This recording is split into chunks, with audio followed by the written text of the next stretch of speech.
TV's second day of live coverage from Book Expo America in Los Angeles gets underway, with Madeleine Albright, Maxine Hahn Kingston, and Walter Isaacson previewing their upcoming books. And feature interviews and call-ins with David Horowitz, Michael Moore, George Kreil, and Richard Schickel.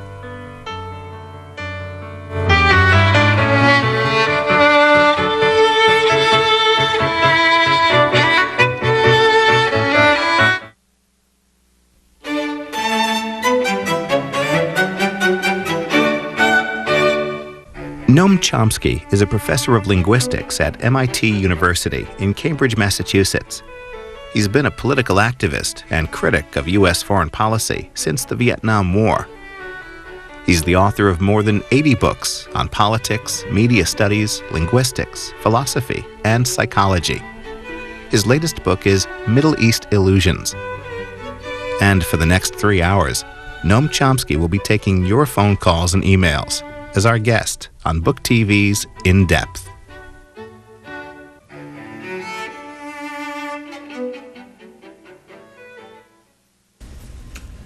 Well, some of it I do because I find it intellectually challenging and exciting and demanding, and some of it I do because I just feel it has to be done.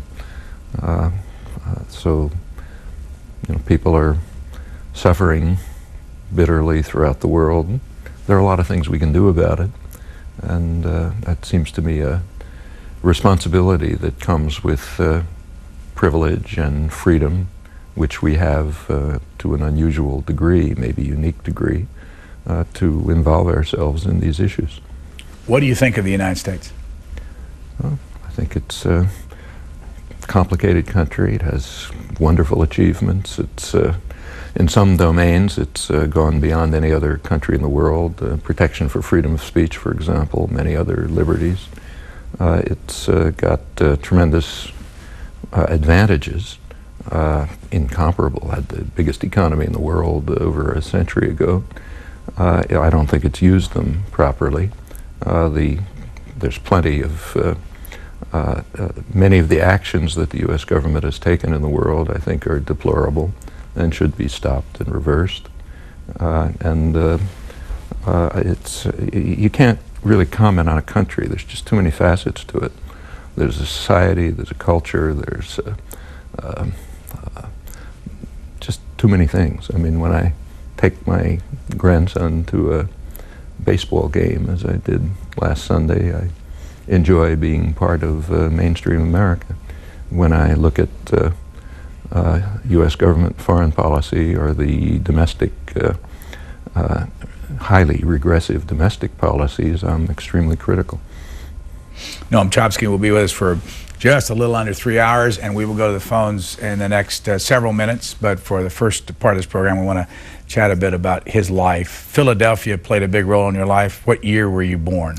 I was born in 1928 in Philadelphia. Immigrant, first-generation immigrant family, Jewish.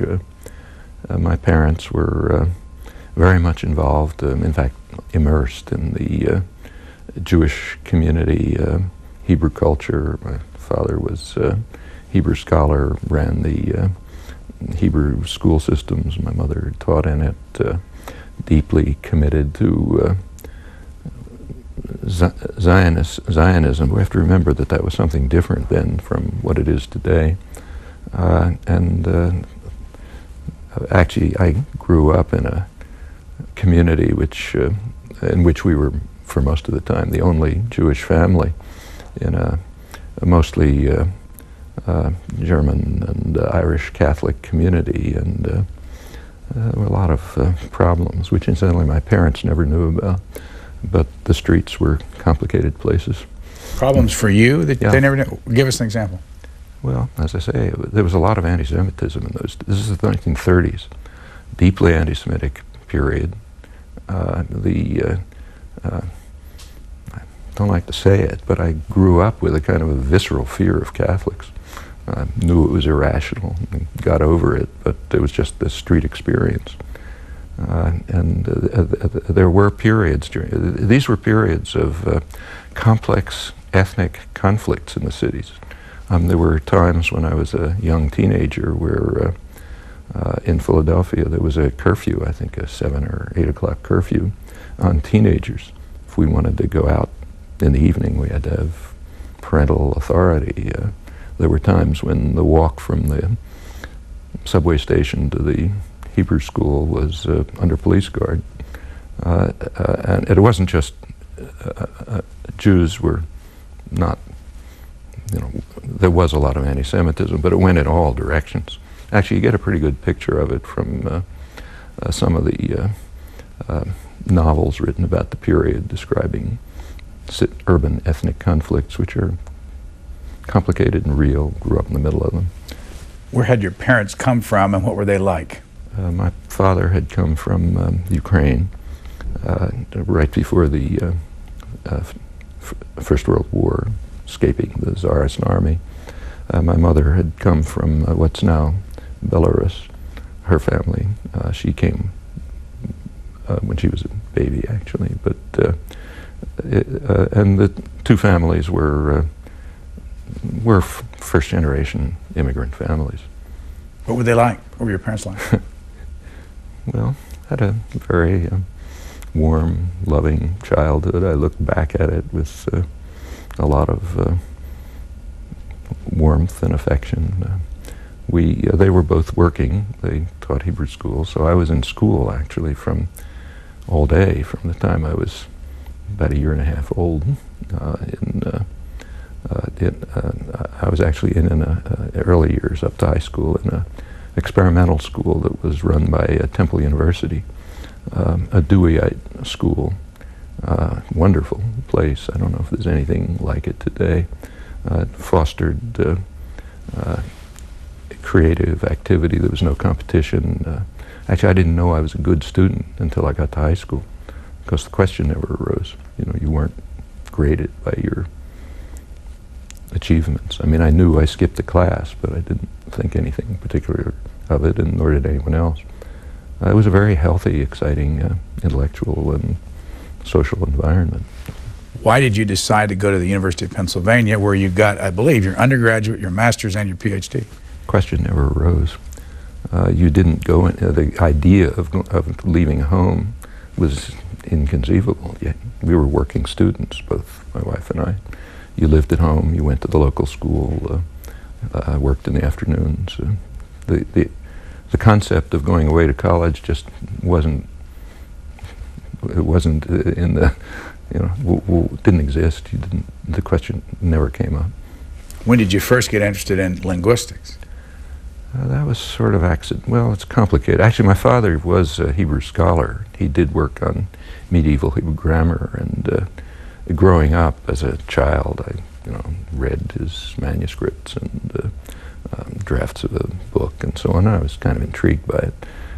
But then I happened to, through political contacts, to meet Zelig Harris, who I later discovered was the most important and influential linguist in the country. He happened to be teaching at the University of Pennsylvania. I was actually on the verge of dropping out of college at that time. I was pretty bored with it. I got in at 16, and a lot of anticipation and excitement, and was mostly killed in the first year. And I was not really committed to staying. I met him, and he drew me back into college. I suspect in retrospect that he was doing it on purpose, but I don't know. Anyhow, I started taking his graduate courses, and through his influence, other, also mostly graduate courses in other fields. And he was an extremely brilliant and exciting person in many respects. And my interests developed through those contacts, and then on from there. When did you meet your wife, Carol? She was about 2 years old, and I was about 4 years old, I guess. These were closely knit communities. She was also from a Jewish community. Her father and mother were from European immigrants, and the families knew each other, and we had sort of met as children, and it went through a kind of similar history, you know, Hebrew schools, Hebrew camps. By the time we were teenagers, we interacted in a different fashion. We married pretty young. She was 19. I had just turned 21. There are people that say there are two Noam Chomskys, as you know, the linguist and the political activist. Which one of those do you prefer? Well, I can't really say. If the world would go away, I would be very happy to keep to what's called my professional work, linguistics, philosophy, cognitive science, and so on, which I do find exciting, exhilarating, challenging, and demanding, and easily could easily put my full-time activities into it. On the other hand, the other activities in their own way are difficult, rewarding, complicated, also challenging, and necessary. Again, if you've just joined us, our guest for the next 2 hours and 45 minutes is Noam Chomsky, who is now located at MIT. How long have you been there? Almost 50 years. What year did you go there and why? I went there in 1955, and actually at that time I had been at Harvard for 4 years in a graduate fellowship, and had just gotten a PhD from the University of Pennsylvania, where I actually hadn't been for 4 years. I had no recognized academic field. The work that I was doing didn't fit anywhere. It didn't have any academic home, and I had no particular expectations of going on into an academic career, because for one thing, there didn't seem to be any possibilities. But I did receive an invitation from MIT to be in the electronics lab. I don't know a tape recorder from a telephone practically, and I know nothing about electronics, but I was, the electronics lab at the time was directed by Jerry Wiesner, later became Kennedy's science advisor, who was a very imaginative person. The laboratory itself was a mixture of all kinds of exciting activities. A good deal of, MIT at that time was in a transition from being primarily an engineering school to becoming primarily, in fact, totally a science-based university. It's a 10-year transition, which had a lot to do with things happening in American science and technology and so on. And the electronics lab where I was the center of a lot of these activities. Biology, neurophysiology, mathematics, linguistics, acoustics, just on and on. Many of these were experimental efforts. It wasn't at all clear that they were going to go anywhere. Some of them succeeded very well, others failed, but it was a great ferment of intellectual excitement and interaction and challenge. There were other places like it at the same time, for example, Bell Laboratories. And as I was primarily in the electronics lab in a research position, but I also was asked to do some teaching. I was able to teach introductory linguistics and philosophy courses, the first ones in these areas that had been taught there, but mainly my service to the university was teaching cram courses in French and German to graduate students who in those days had to pass a reading exam in French and German, which they considered a total waste of time because they knew they were never going to look at anything. And there was a technique for sort of getting them through the exam, essentially teaching them to fake their way through the exam, and that's the courses I was teaching for a couple of years. On the screen is some shots of Massachusetts Institute of Technology, which is on the Charles River, right across from Boston, in Cambridge, Massachusetts. How many students there, do you know? I think there's roughly, last time I looked, it was about 4,000 undergraduates, and I think about maybe twice that many graduate students, something roughly on that order. My background on you says that you have published 65 political books and 33 linguistic books from a total of 60 different publishers. We have been doing book shows here for many, many years. I've never heard of anybody publishing 98 books. Well, a lot of those books are collections of talks, interviews. If you looked at the ones I actually sat down and wrote, it wouldn't come to anything like that. What was your first? First book? The first book was called Syntactic Structures, and that was actually not intended for publication. It was notes for an undergraduate linguistics course at MIT, which at that time this material was basically unpublishable. It did not belong in any recognized field. I had submitted a couple of articles to journals which were returned. I'd submitted a book for publication and it was returned, MIT Press. It was returned with the sensible comment that this didn't seem to belong anywhere and I ought to wait until the field exists before trying to submit a book, which was not an unreasonable comment. It did come out 20 years later. By then the field had been established. The first Syntactic Structures was actually notes, which a Dutch publisher who visited saw sitting on my desk and asked if I would put it together and let them publish it as a monograph, and they did. What was your first political book? First political book was American Power and the New Mandarins, which was a collection of essays, came out in 1969. It's just been reprinted. It was essays and talk, mostly, a lot of them based on talks through the 1960s. Starting around 1963, I became pretty much involved in Vietnam War issues and was giving many talks, usually to audiences of 2 or 3 people. There was absolutely no interest at the time. But over the years it built up, and by the late 60s there were way more invitations and opportunities than I could take up. I was also directly involved in activism and resistance. I have to say, for years, every time I came to Washington, the first thought that came to mind was the smell of tear gas. It was in and out of demonstrations, in and out of jail a number of times. The essays were a collection of, in the book, were a collection of talks, commentary, discussions based on these activities. I have on my lap here a Norman Mailer book called The Armies of the Night, and up at the top is a picture of you back in 1967.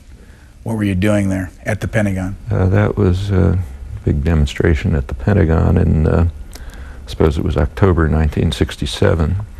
One of the first large-scale national demonstrations, not the first, but one of the biggest on a national level. Actually, Mailer and I ended up in adjacent cots in a detention center somewhere after we were arrested.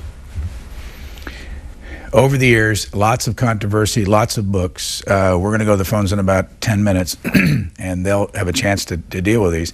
But the other book that I have in my lap, and I've got a lot of your books, is one, it's a small one. It's called 9/11, and it was a bestseller. What's your main point in this book about 9/11? Well, that book is a collection of interviews. It's a sample of interviews, and it happens to be just those that happen to be electronically stored. So, for example, it doesn't include interviews on BBC and so on.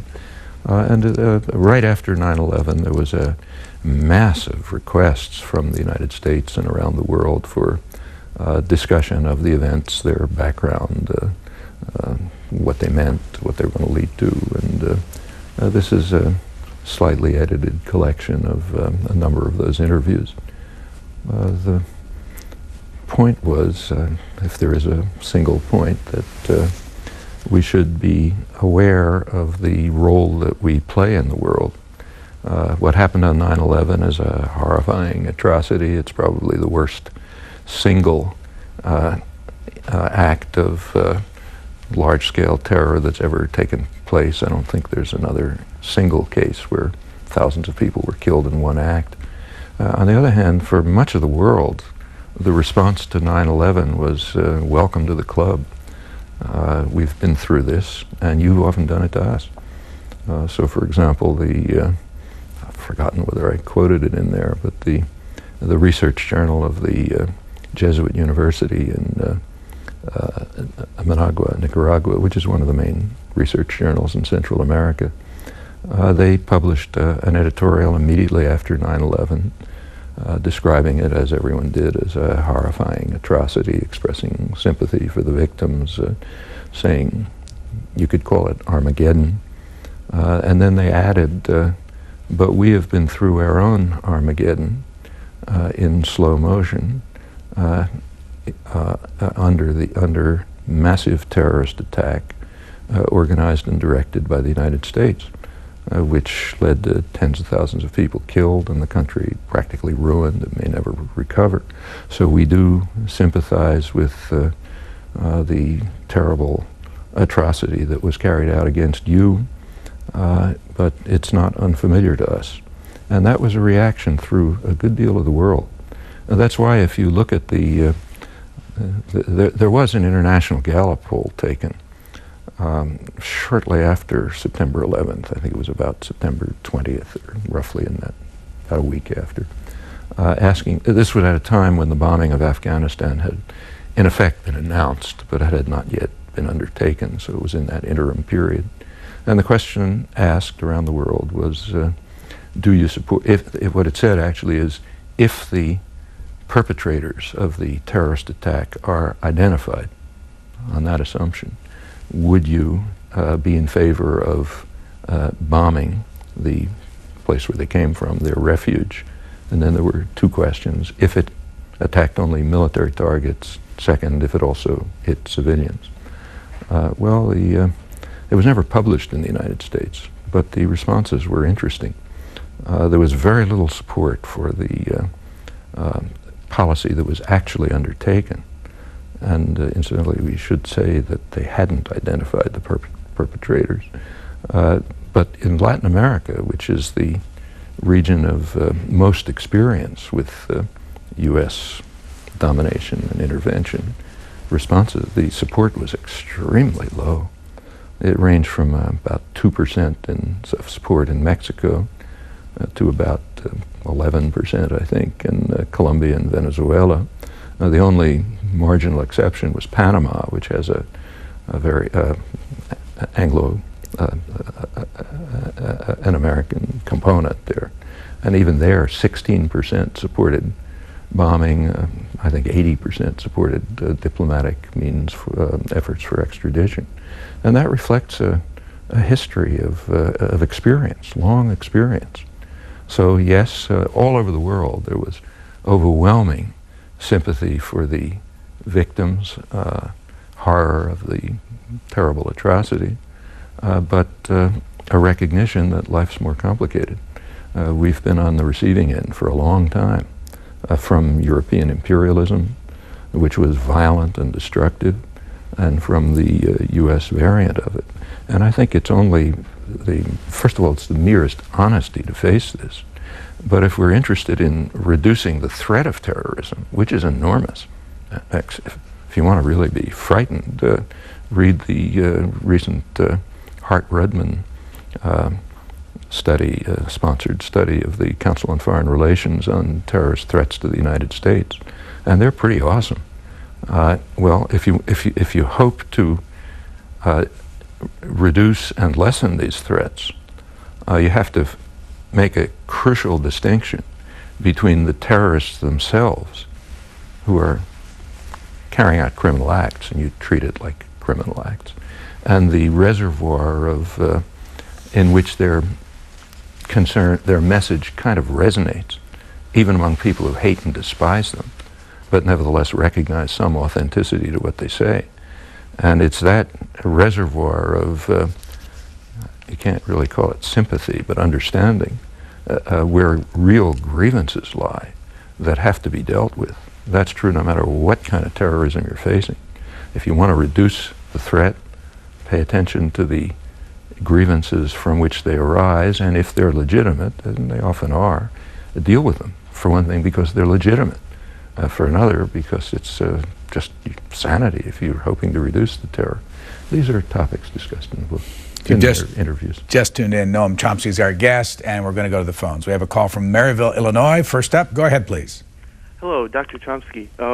I was introduced to your writings and works as an undergraduate about 4 years ago at the University of Illinois, and I was intrigued by your, by the straightforwardness that you had in your writings, and I first read them on ZNet. And anyway, my question, it's a two-part question. They're unrelated parts. My first question is, where do you attribute the incompetence of today's leaders in this country as compared to, the leaders such as FDR and, in the early 20th century, men of distinction and honor? I know, presidents like Andrew Jackson and some other ones were, not very honorable, but where do you attribute this? I mean, it's been decades now where we've had leaders, one after the other, just promote these policies and enact these these wars and these where do you attribute that to? Thanks, caller. That's good. Well, I'm not sure I would use the word incompetence. I mean, I think they're very competent. They know what they're doing. They're dedicated, committed. They even tell us very frankly what they're doing. So, for example, the national security strategy that was announced last September was a very clear, brazen statement of a program of sustaining world dominance by means of force, and announcing the intention to rely on force to suppress any potential challenge to that dominance. Now, that's quite a departure as a policy statement, and it sent many shudders around the world, including the foreign policy elite at home. But there's nothing incompetent about it. It's a very clear, explicit statement, frank statement. Why they're pursuing those policies, well, we can look at them. But if we take an honest look at the past, it's not very pretty. I mean, we can ask, for example, why we're sitting where we're sitting. There were people here, after all, lots of them, millions of them. What happened to them? Well, the founding fathers were pretty frank about it. They knew what they were doing. John Quincy Adams, for example, many years after his own very ugly contributions to this were over, did have a change of heart, and he condemned what they had done in what he called exterminating the hapless race of Native Americans with ferocious cruelty, or words approximately like that. They understood what they were doing. They cleared the continent. They conquered half of Mexico in a war which was bitterly condemned within the country. Correctly, it was a terrible war. A century ago, the United States conquered the Philippines, killed a couple 100,000 people. That good part of the military command ended up facing war crimes trials afterwards. There was bitter condemnation of that too. Mark Twain, for example, the leading, maybe the leading writer in the United States, wrote very bitter, sardonic anti-war essays, and we can go on. The history has not been a pretty one, and that's why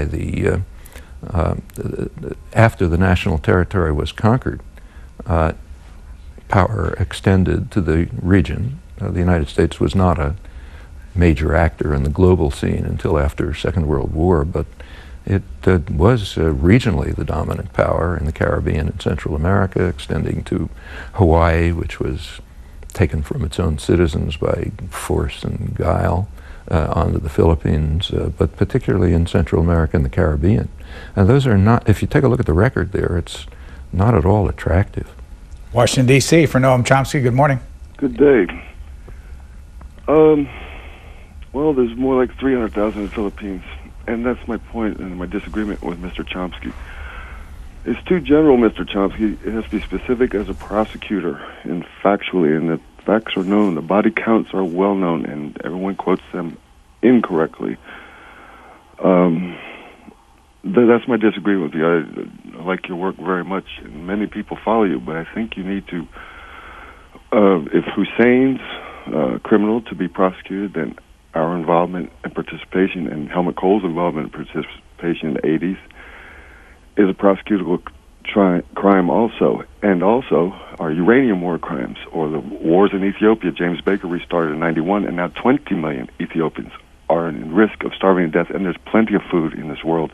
There's no famine without war. This is the heart of the matter, and the generalizations goes farther away from it. Look at their faces, see them, and thank you for your time.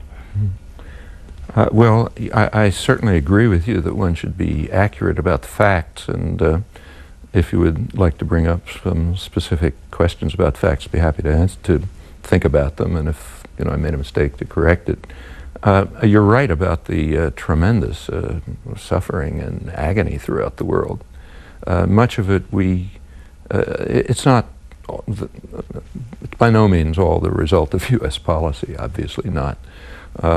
Problems in Africa are extremely ugly and complex. In the Congo alone, several million people have been killed in the last few years in wars that would not be easy to handle and deal with, though a good deal could be done about them. There's plenty of starvation. I don't think war is the only factor that lies behind famine. Often famines take place when, as you say, there's plenty of food, but social and political conditions are such that the food isn't getting to the people who need it. And there's plenty that can be done about that. The AIDS epidemic is devastating, not only Africa, but many other parts of the world. And resources, there are methods of treatment which require not huge sums of money. And we could dedicate ourselves, our portion of our resources, to dealing with that. We have ample resources, many of them being used in destructive ways. But your point is correct. There's all sorts of horrible things going on in the world. Some of them we're responsible for. And there we have a direct responsibility to terminate what we're doing and improve the situation. Others are things we could assist, and to the extent possible we have a responsibility to do that. There are plenty of others which are going to be well out of our control. This book called Middle East Illusions is in the bookstores right now. It's by Noam Chomsky. As we go to North Andover, Massachusetts, you're next. Go ahead, please. Well, Professor Chomsky, good afternoon. I'm honored to ask you a question. I have, when you said to us the grandson that you were able to enjoy a baseball game with last week, with your love of words and your love of linguistics, I was just curious if you ever had the opportunity to have any connection with Mr. Edward L. Bernays, who was a resident of Cambridge for the last 40 years of his life, was first in New York City, and was for almost 100 years connected with, very powerfully, the public affairs work of the American Tobacco Company, working with Guatemala for a war that almost was started because of bananas in the 50s, and all of these different media actions that I believe have really contributed to where we are now in our worldview of, we have got a corporate mentality of destroying what we don't like, taking it over, manipulation of it, because his learning from his uncle, Sigmund Freud, was utilized to his best ability with twisting people's view of what was good for them so that he could sell products to them. Thanks, caller. Eddie Bernays. Actually, you're right, he lived in Cambridge. We weren't that far apart. I never actually met him. But, called the father of public relations. Yeah. But I've written a fair amount. I've looked at a lot of his work, and in fact, I've written a fair amount about it. I suspect that it wasn't his Freud who was the big influence on him, but rather, in fact, exactly what he said. He said the major influence on him was his participation in the first state propaganda agency in the United States, Woodrow Wilson's Committee on Public Information, which was established in order to try to drive a basically pacifist population into support for the war that Wilson very much wanted to get into in Europe. And it succeeded. Within a short period of time, the propaganda efforts, they were called propaganda in those days, it was more honest use of terminology. The propaganda efforts of the Committee on Public Information, a very Orwellian name, did succeed in driving a pacifist population into raving anti-German fanatics, to the point where the Boston Symphony Orchestra couldn't play Beethoven, things like that. It drove the country into a kind of hysteria. And the participants in that committee included many people of subsequent great distinction and influence. Edward Bernays was one. Another was Walter Lippmann, the leading public intellectual of the 20th century and most important figure in American media. Both of them went through that experience and learned from it and wrote about what they learned from it. What they learned, as Bernays put it in a famous book of his called Propaganda, late 1920s, I think, he said that we have learned that the intelligent minorities can engineer consent through the use of manipulation, propaganda, and control. And we should do it for the benefit of the public. It's for the benefit of the public that we should control them and engineer their consent. Lippmann said pretty much the same thing. Also drawing from the experience of the wartime propaganda agency, he wrote important essays on democracy in the 1920s called Progressive Essays on Democracy. They were both liberals, kind of Wilsonian progressives. He said, well, we've learned that there's a new art in the practice of democracy, the art of what he called manufacturing consent. Bernays' term was engineering of consent. And this is very significant because the public should not be participants in the democratic process. They should be spectators, not participants. They are ignorant and meddlesome outsiders, as he put it. And for their own benefit, we, the intelligent minority, the responsible men, must control them. Bernays' particular significance, this had all sorts of influence all over the place, but in the intellectual culture, in political science, and so on. But Bernays' particular influence was exactly as you say, and he was one of the founders of the modern public relations industry, which grew into a massive industry right at that period. Had it existed before, but it became very important after at this time. And its goal was to control attitudes, beliefs, to marginalize people, to induce, to drive them towards what were called the superficial things of life, like fashionable consumption, and keep them out of the public arena where they don't belong. Bernays' first major achievement was a program that convinced women to smoke cigarettes. Women didn't smoke in those days, but he had an elaborate public relations program, including models walking down Fifth Avenue, to show, with cigarettes, showing this is what modern women are like. And it did succeed in turning women into smokers with a toll that we need not discuss. The Guatemala case, you're correct. He was the public relations, he ran the public relations for the propaganda effort to support the overthrow of the democratic government of Guatemala, which led to horrifying atrocities which the country is still suffering from. This is one of the examples that we should be anything but proud of, and he did play a role on that. He did a lot of other things. He's famous in Cambridge for a campaign to save the sycamores on Memorial Drive, which was again a successful public relations campaign that many people admired. Springfield, Massachusetts, for Noam Chomsky. Hello. Good afternoon, Professor Chomsky. My question to you is, do you believe that a nation should suffer a detrimental cost in order to compensate for wrongs committed by the governors of that nation or by segments of that nation in the past? I'm not sure exactly what the question means. Are we if you're living under, let me see if I can understand it. Suppose you're living under a dictatorship, and the dictators carry out some horrendous act. So you're living in Stalinist Russia, let's say, and Stalin carries out horrible crimes. Are the people of Russia responsible for those crimes? Well, to only a very limited extent, because living under a brutal, harsh terrorist regime, there isn't very much they can do about it. There's something they could do, and to the extent that you can do something, you're responsible for what happens. Suppose you're living in a free democratic society with lots of privilege, enormous, incomparable freedoms, and the government carries out violent, brutal acts. Are you responsible for it? Yeah, a lot more responsible, because there's a lot you can do about it.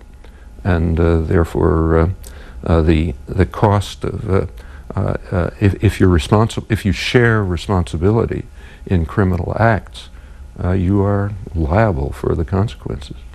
Jacksonville, Florida. Good afternoon. Hi, Professor Chomsky. It's an honor to speak to you, sir. I'd like to have you address the idea of 9/11 as like a false flag or a let it happen on purpose kind of situation. I mean, it's not exactly unprecedented in American history, or world history for that matter, especially given the Project for the American Century, where Paul Wolfowitz said that it would take like a Pearl Harbor-like attack on America to be able to implement their plans. And could you address that for me, please? Well, I know that's a widely held belief.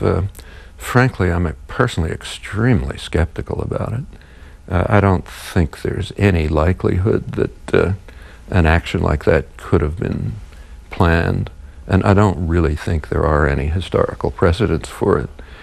If the White House had been in any way involved in planning this, it would have been an act of absolute madness on their part. For one thing, you could never tell where it was going to go. For another, it would certainly have leaked. I mean, it's inconceivable that a plan of that nature wouldn't have leaked. And it just doesn't make any sense, in my opinion. And I don't think the evidence is at all compelling. I've read what there is. You're quite right about the exploitation of it. When it happened, it was exploited, not just in the United States, but all over the world. So, for example, the Russians were exploited September 11th as they saw it as a window of opportunity to step up their really brutal repression and violence in Chechnya, presenting it as a struggle against terrorism and expecting to get authorization from the United States, the world ruler, which indeed happened. Israel used it as a window of opportunity to step up repression in the occupied territories, claiming it's a war against terror. China did the same in Western China, where they're carrying out, again, harsh repressive activities against dissident, sometimes rebel groups, again expecting U.S. authorization, which they got. All over the world, governments, including more democratic governments, used it as an opportunity to impose more discipline on their own populations. So yes, it was recognized throughout the world by state power as an opportunity to increase repressive actions that were underway, or to impose discipline and so on. But that doesn't mean that all those countries planned it. They just recognized it as a window of opportunity. And I think the same was true here. If you've just joined us, we have about 2 hours and 15 minutes to go on our in-depth program on this Sunday afternoon with Noam Chomsky. Next call, Peoria, Illinois. Hello. Hello. I'd like to question the effectiveness of demonstrations, and especially civil disobedience, in effectively changing U.S. policy. In the Vietnam War, it dragged out for 17 years. public opinion turned against the war in 1968, yet the war dragged on for 7 more years, and the opinion polls and public opinion research showed that the public, even though they hated the war, they hated the demonstrators even more. So that just prolonged the war. And like we have a march here in Peoria, a rally against the war in Iraq. We had 200 marchers. We got 5 inches in the newspaper, 1 little inch of new information why people should be against the war. You're never going to be able to demonstrate in the street, get coverage like that, and get your message across. You had to do direct, door-to-door literature dropping, stuffing doorknobs or canvassing door-to-door to get your message out with a full sheet of paper with all your arguments. The media is not going to do your job for you. They're not get your message across in the detail and the full expression that you like to see. Maybe letters to the editor even would be more effective than the demonstration, because demonstrations just go an inch, and letters you just get maybe 4 or 5 inches of full explanation of what you're doing. And in Illinois, during the Vietnam War, we were much more effective in electoral politics with McCarthy and George McGovern. In fact, the Democratic Congress caucus in the House voted against funding for the war, despite the fact that McGovern lost, that McGovern had just demonstrated enough strength in election districts across the country at the grassroots level that the congressman knew that next time up they would see challenges to their congressional seats in the congressional districts where McGovern successfully elected delegates. They saw the handwriting of the war. They voted to cut off the funds in the Democratic caucus in the House. And the day after that, Nixon signed the peace treaty and ended the war. So that was the effective way, electoral politics. But here, people, like, went to a Chicago teaching for peace and justice yesterday, and they're chortling over 10,000 people blocking one street in Chicago. And they're using that as a big victory. But the government can easily use an alternative street, run tanks down the street to mow people down. That's totally a symbolic victory.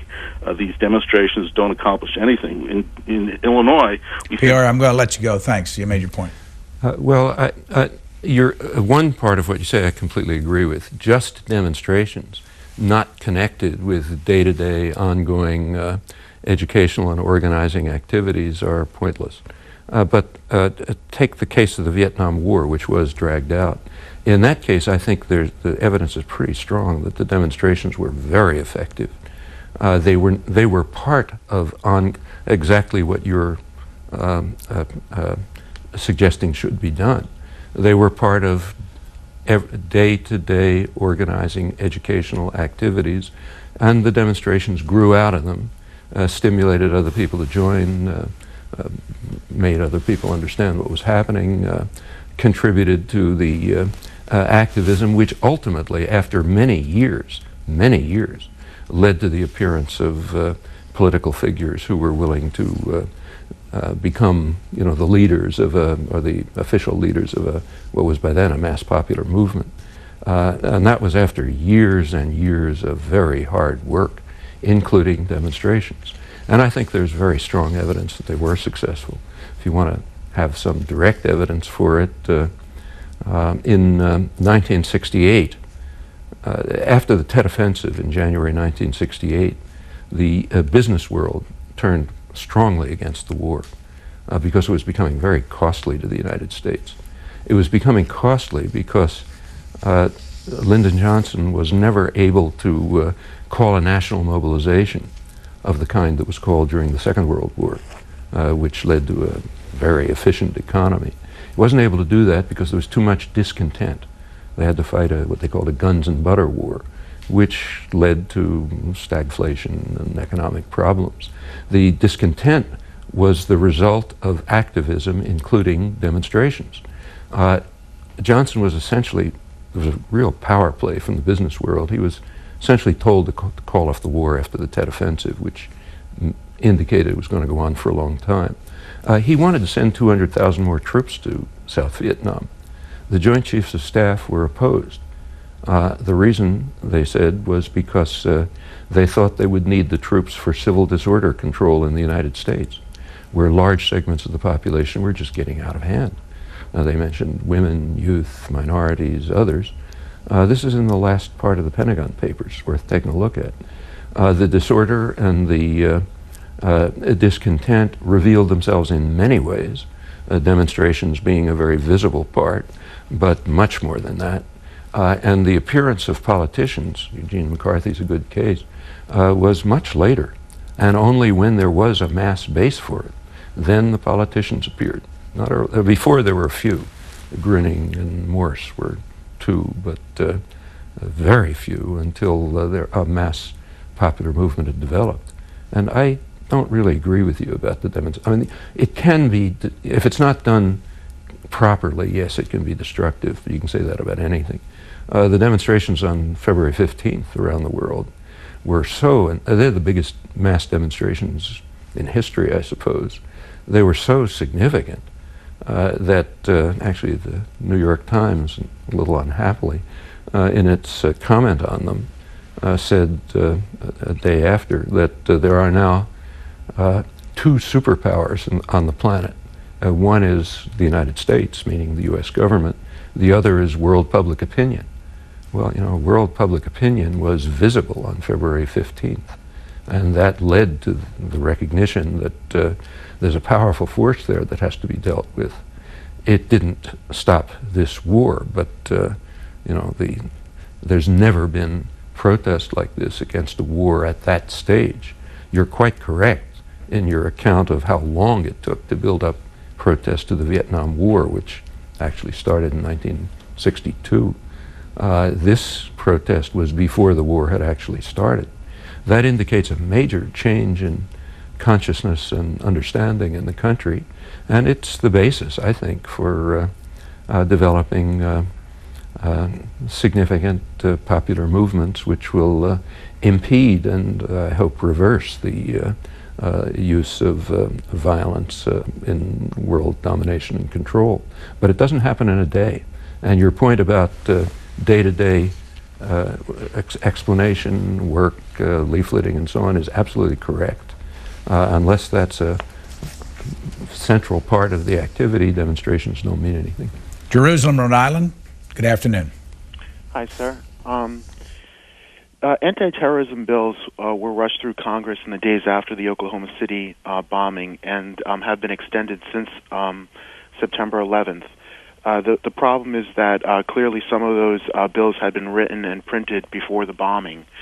Already the FBI Joint Terrorism Task Force has issued flyers urging the public to call for information about possible terrorists, defenders of the U.S. Constitution, and those people who would make numerous references to the Constitution or attempt to police the police and lone individuals.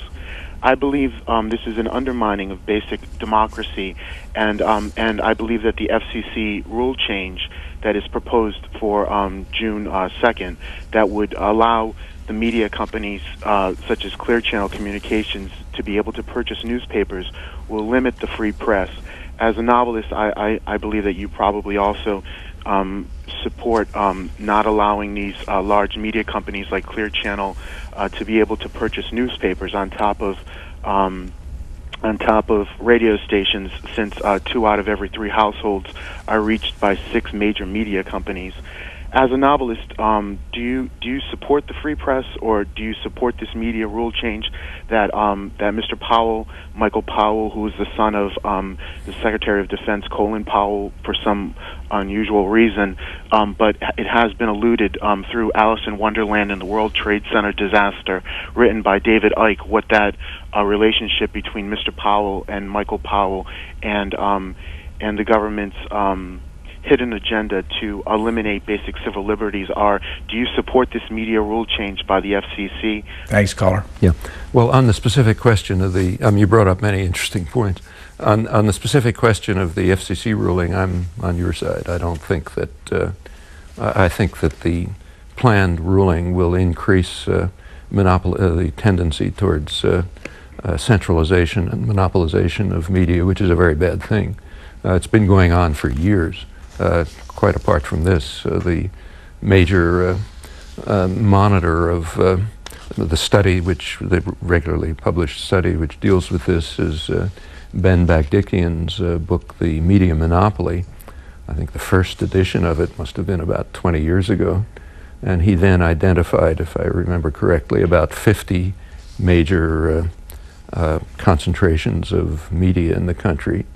The last edition, which was a year or two ago, I think it was down to under 10, and the FCC ruling will reduce it even further, not in the print media, but including the print media, in fact. And I think it's a very bad thing. We want as diverse a press as we can get. I don't think that's the only problem with the press at all, but it's a problem. On the other issue that you raised about anti-terrorism legislation and civil liberties, here I think we have to be, we have to have a certain caution. Terrorism is a serious issue. I mean, personally, I don't object when I pass through security at the airport.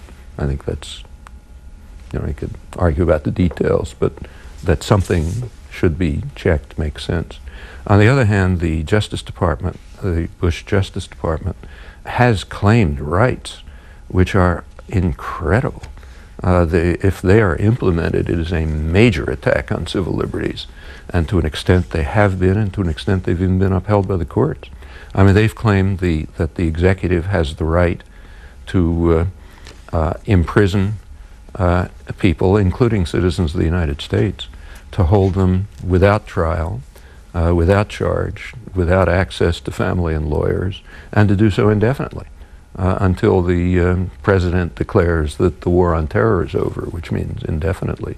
There's a new act under discussion, Patriot 2 it's sometimes called, which includes provisions that would grant the Attorney General the right to actually withdraw citizenship, rescind citizenship, on what's called inference. The Attorney General's inference from some pattern of behavior that the person supports terrorists. I mean, this is utterly outlandish. No free and democratic society should tolerate anything remotely like this. There are, what's happening in Guantanamo is absolutely shocking and has been condemned by every human rights and civil rights organization throughout the world, and maybe getting worse.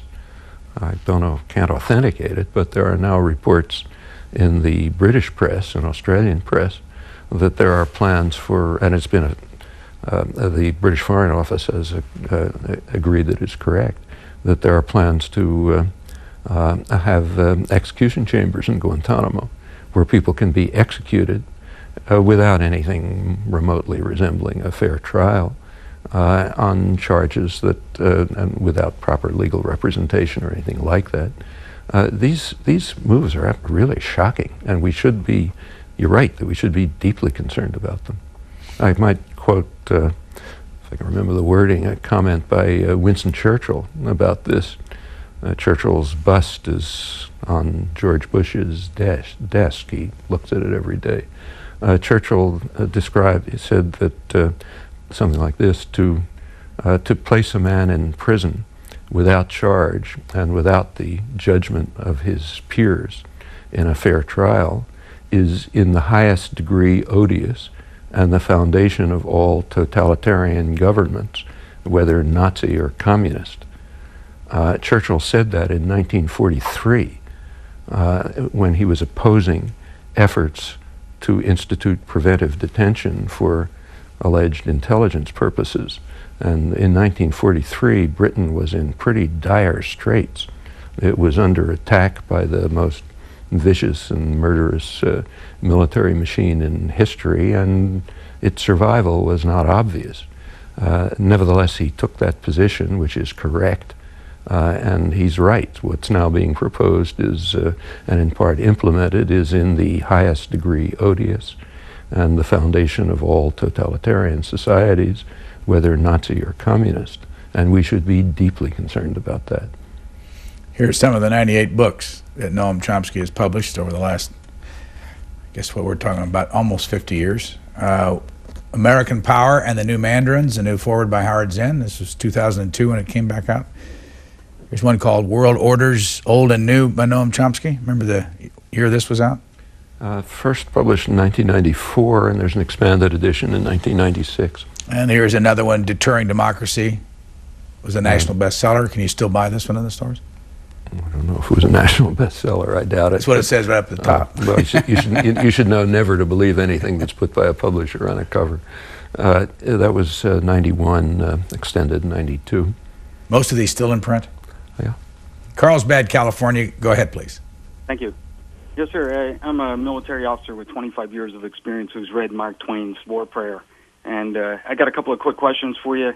And I'd like to know whether or not you think it's perfectly natural for a country to protect its borders and guard its national interests, whether they be protecting a population against terrorism or securing economic interests. And in the case of radical Islamic terrorism, that we might have had to burst the terrorist bubble in the wake of a failure of diplomacy. And that wasn't necessarily our failure, looking at their motive, intents, and consequences.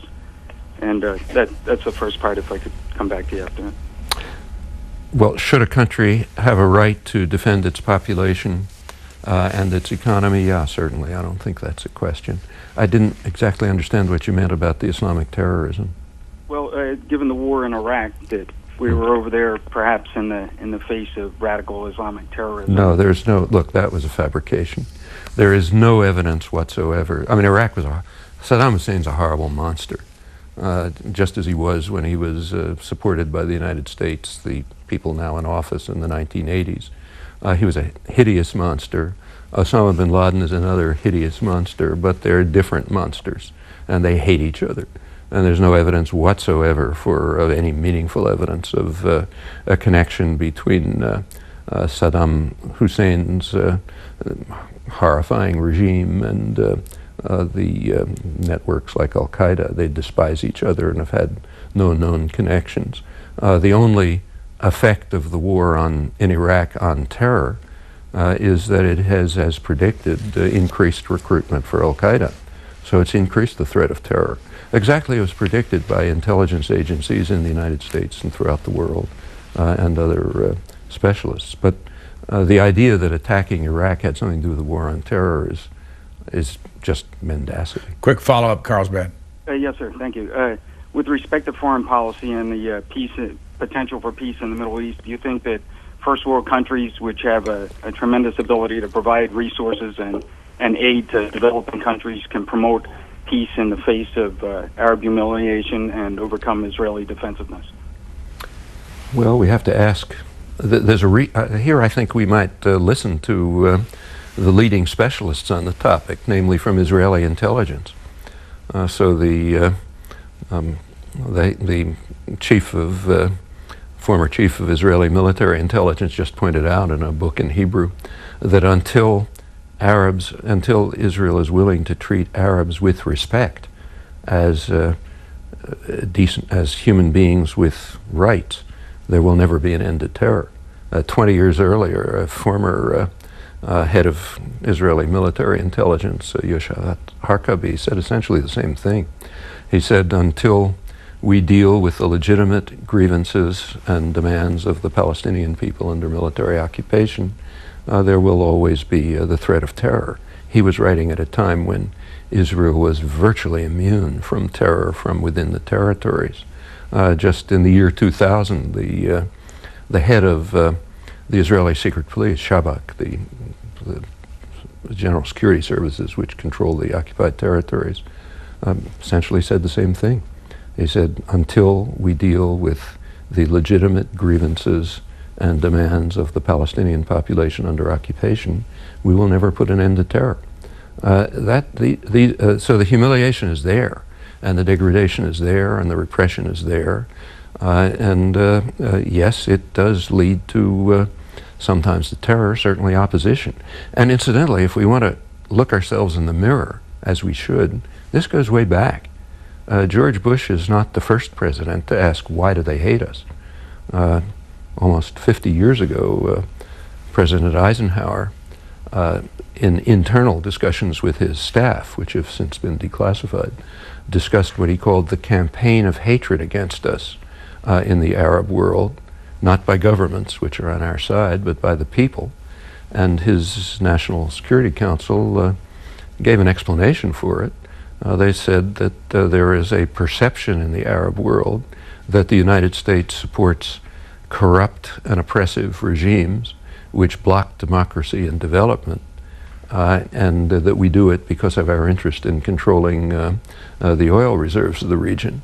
And furthermore, they said that perception is correct, so it's very difficult to counter. And they said, yes, we have to continue doing it. You hear the same feelings expressed today, even by wealthy Muslim managers of multinational corporations. They perceive the United States correctly as supporting brutal, corrupt, repressive regimes that are blocking democracy and development. And yes, that leads to antagonism and often hatred.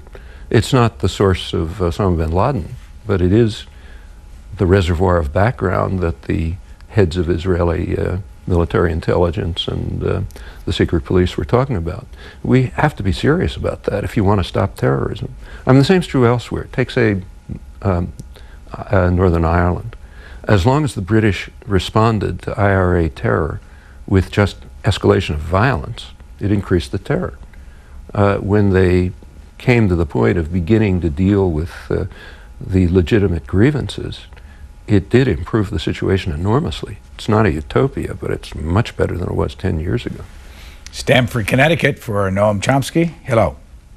Yes, Mr. Chomsky, I share your views and revulsion at much of U.S. foreign policy, and I think you're right. Once you understand it, it's irrefutably cruel, evil, and ruthlessly self-interested in many, many, many instances.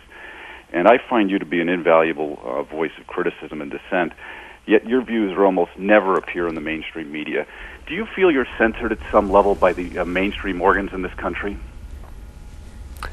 Well, I wouldn't call it censorship.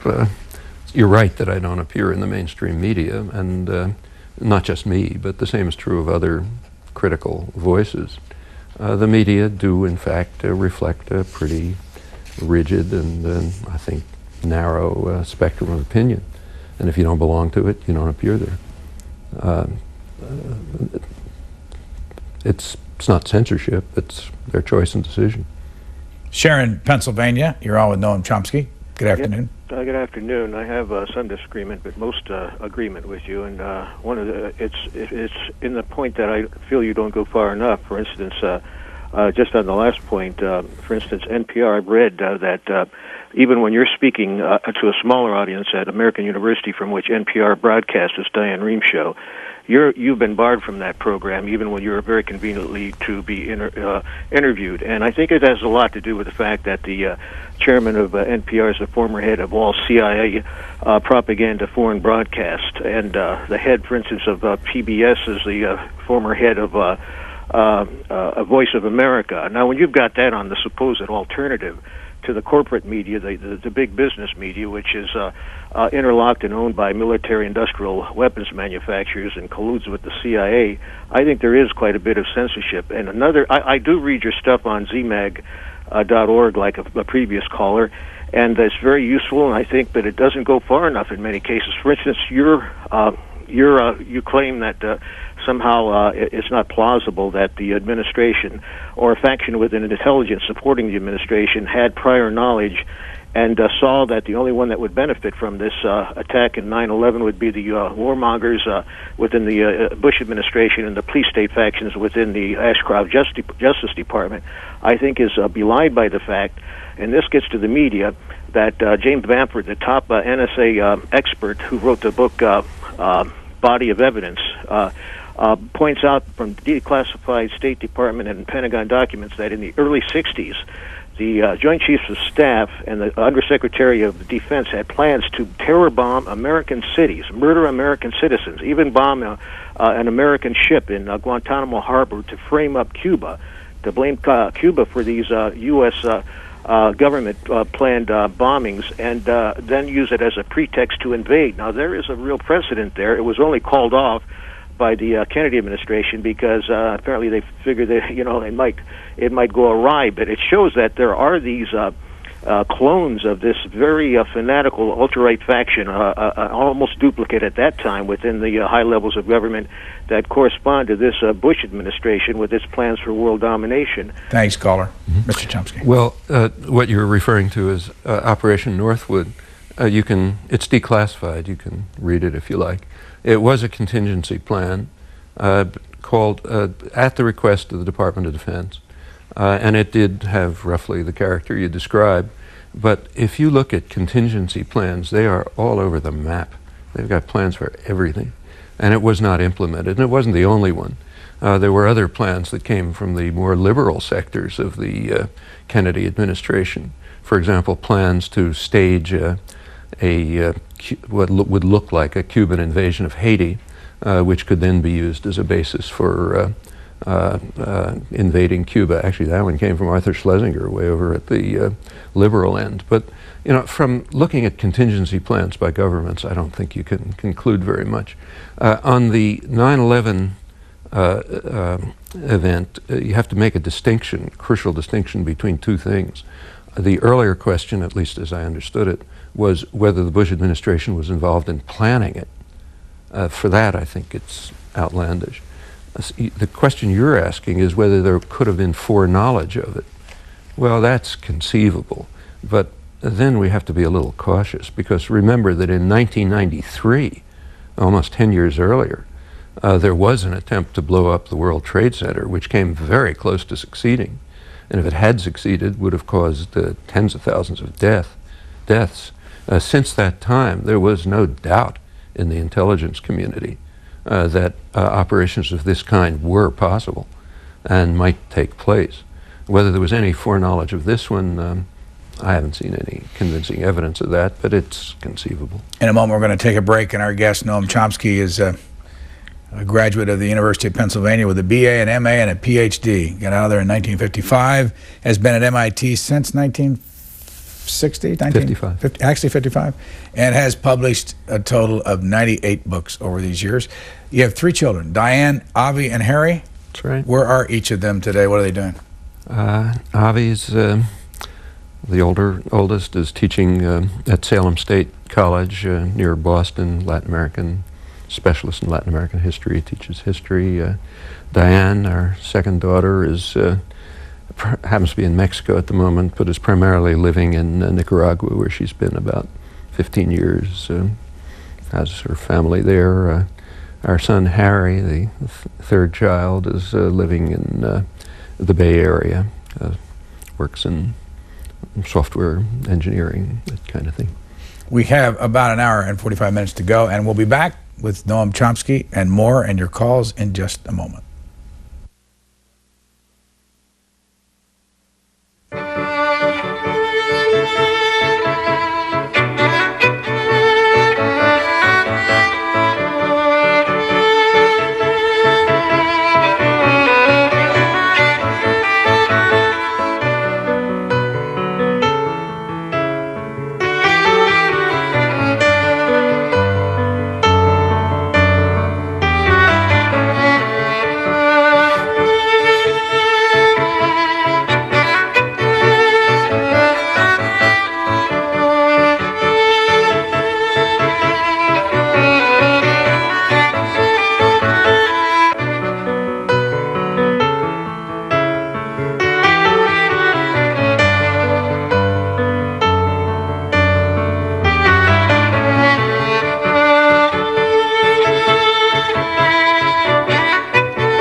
10 years ago, the United States had the highest wages in the world, which is what you'd expect. This is the richest country in the world by far, and it has absolutely unparalleled advantages.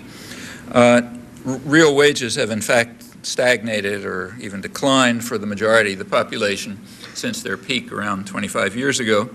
But in the mid-'80s, the effects of the double-edged so-called conservatism of the Reaganites, namely markets for the poor and state protection for the rich, that hadn't yet had its full impact. By 1993, the impact was quite obvious. The Wall Street Journal was able to exult over what it called a welcome development of transcendent importance. Namely, U.S. labor costs had fallen below all other leading industrial powers, apart from England. We actually did fall below England for a while, but then Margaret Thatcher succeeded in driving the working people and the poor down even more efficiently than us. Meanwhile, profits were rising to new heights. Earlier this year, every year, Fortune magazine has a, the big business magazine, has a review of the Fortune 500, the 500 top guys. And earlier this year, they reported dazzling profits, that's their word, for the 500 top corporations, even though sales were stagnating. So wages are going down, sales are stagnating, and profits are zooming to dazzling heights, sometimes called a paradox. In fact, if you look at social policy, it's not terribly paradoxical. Watching Professor Chomsky there from 1994, and he's here in our studios for the next 1 hour and 45 minutes, and we've got calls waiting to talk to him. This one from Omaha, Nebraska. You're on the air, Omaha. Please go ahead. Yes, I appreciate the opportunity to ask a question. I think it's in line with what was just shown, a little talk you were giving about economics and stuff.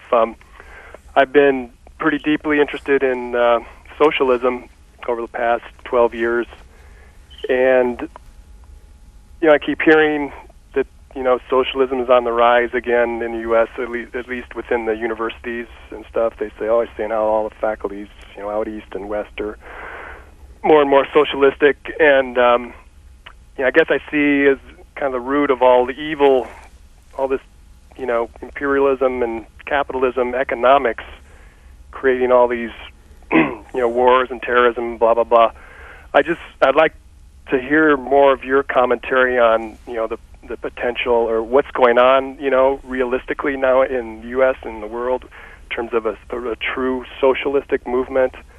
In terms of like the working class really taking charge of economics potentially, rather than all this. To me, is what's screwed up versions of what is called socialism. Through tax cuts and blah blah blah blah blah, that they're going to redistribute, that's what you get through the mainstream media, that they're going to create tax cuts and redistribute it, and that's what they call socialism. Thanks, Omaha. Well, the tax cuts are a curious kind of socialism. I mean, the tax cuts are intended to, and having the effect of redistributing income even more toward the rich than is currently the case.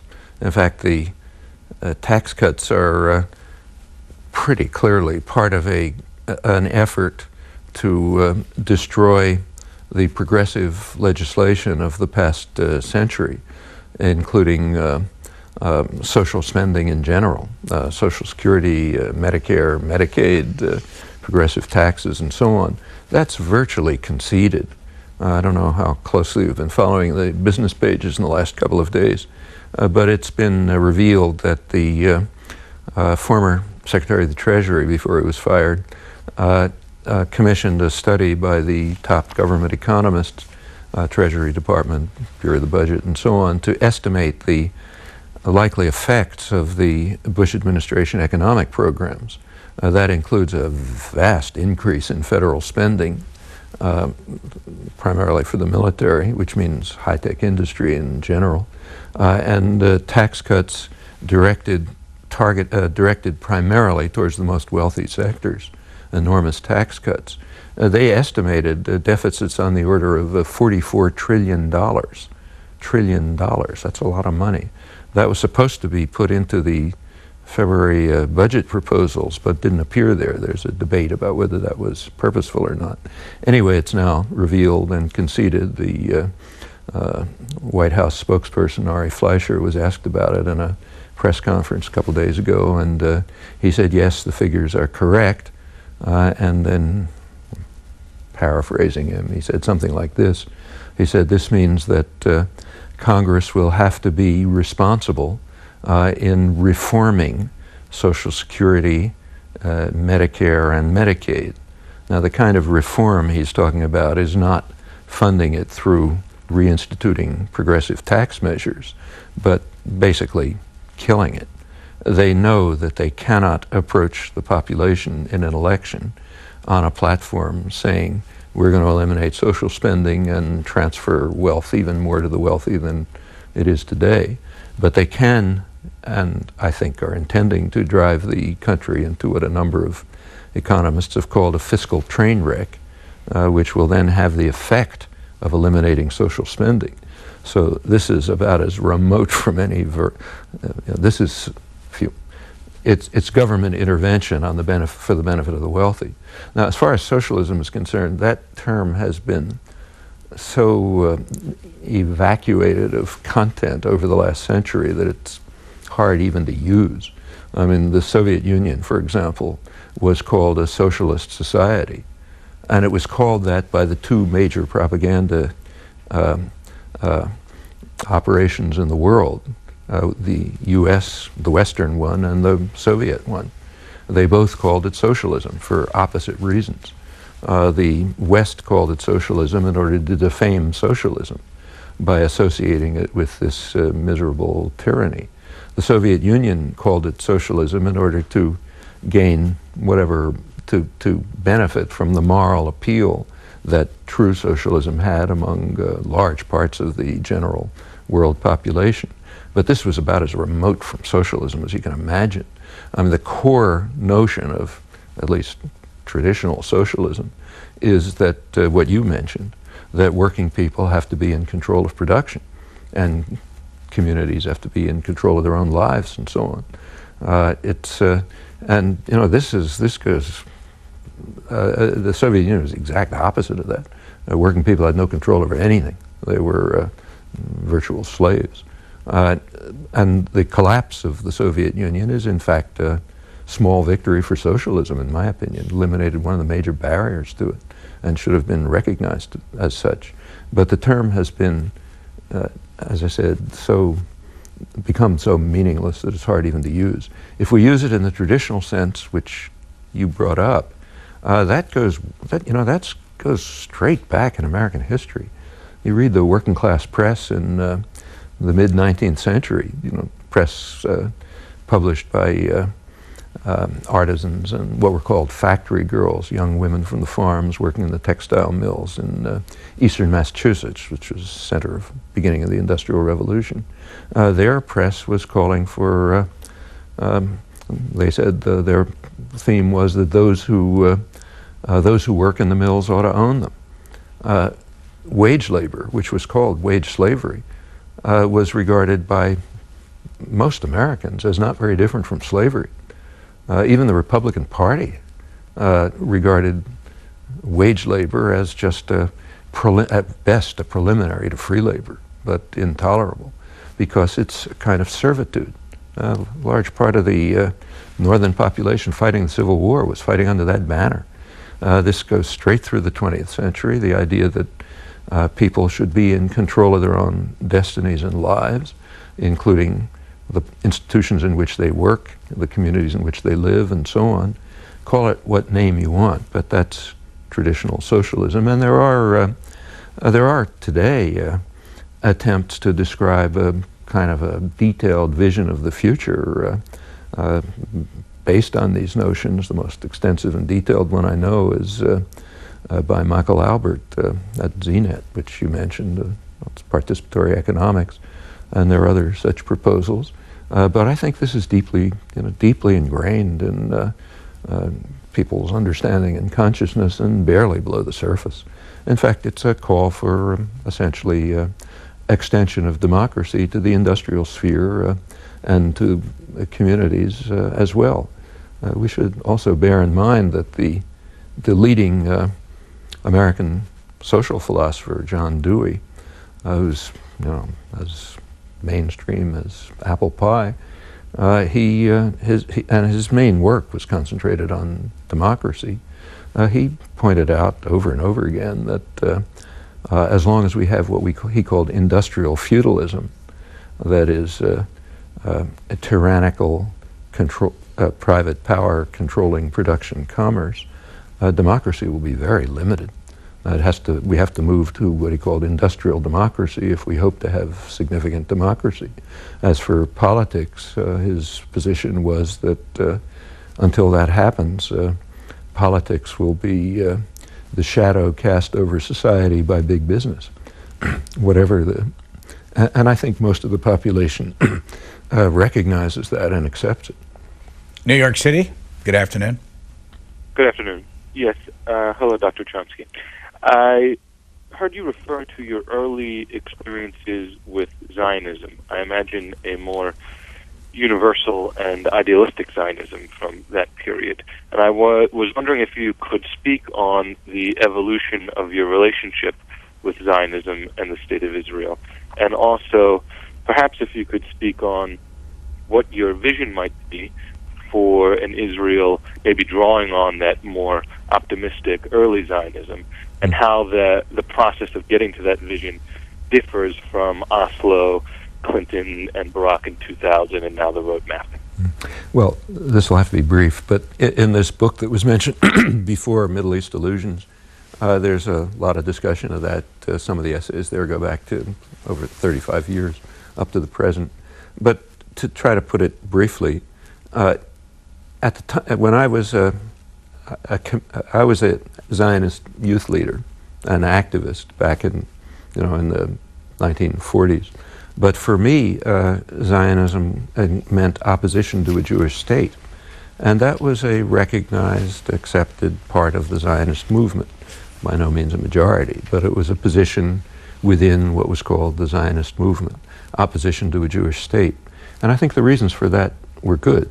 The same reasons why I'd be opposed to a Christian state or a white state or an Islamic republic.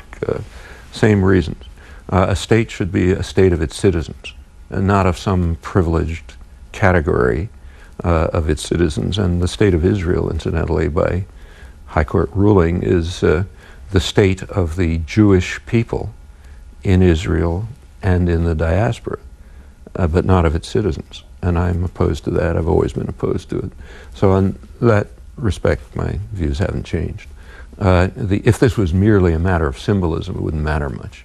So the fact that the United States has a day off on Sunday, doesn't make it a Christian state in any sense that matters. But if there were special privileges for Christians or whites or others, it would be a different matter. Then I think we should be opposed to it, and that's true in Israel. After the establishment of the state in 1948, which the issue of the existence of Israel was essentially over as far as I'm concerned. It should have the rights of any state in the international system. I don't think states have many legitimate rights, but that's another story.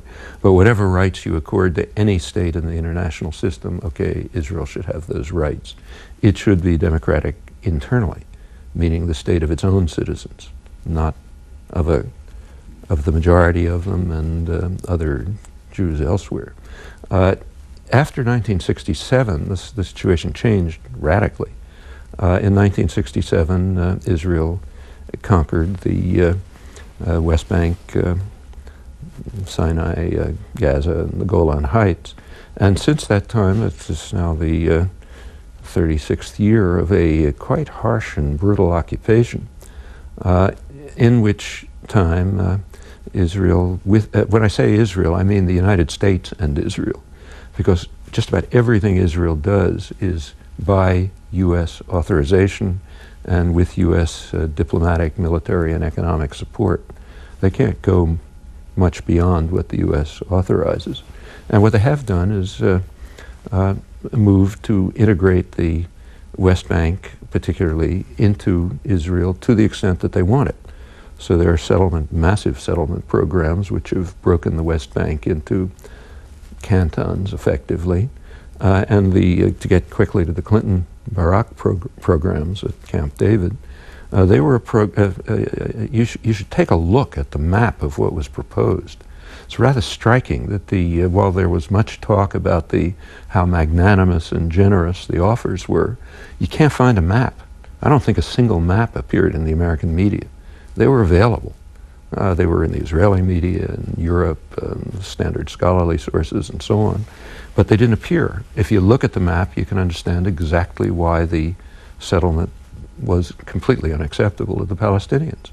It broke the West Bank into effectively 4 virtually separated cantons, north, central, and southern, with a little part of East Jerusalem, the center of Palestinian commercial and industrial and cultural life, separated from the 3 virtually. A few connections, but difficult ones. And that program that's a settlement program that was conscious, continued rapidly under Clinton and Barack. It's continuing even more under Sharon and Bush. And it is undermining the possibility of a meaningful political settlement. If you ask what the future ought to be, in my opinion, here I happen to agree with about 2/3 of the population of the United States, according to polls, and almost the entire world. There has to be a preliminary settlement on approximately the international border. It's the pre-June '67 border, with some adjustments because of changes since, but mutual adjustments. Actually, Clinton's chief negotiator, Robert Malley, discussed this in Foreign Affairs, the main establishment journal, and he said what makes sense, I think, that there have to be effectively one-to-one land swaps, which would be the basis for at least a political settlement that would lay the basis for an end to violence, integration of a peaceful integration of Israel into the region as its leading industrial and financial center, but just part of it, without further conflict. If that stage can be reached, and there is an overwhelming international consensus on that, and strong popular support in the United States, the U.S. has been blocking that for 25 years. It's part of the illusions that are talked about in the title of that book. If we can get to that stage, then the further questions you're raising come up. How about, there will be serious problems of democratization both in Israel and in the new Palestinian state. My own feeling remains pretty conservative. It's what it was 60 years ago, that the long-term, I don't think it makes much sense to break that territory into 2 parts. If you know the area at all or have traveled there, you can see it's awfully artificial and harmful. In the longer term, I think there should be move towards some kind of federal structure, ultimately as relations, let's hope, improve among the people and nationalist sentiments subside and hatred subside, moves towards closer integration as circumstances permit.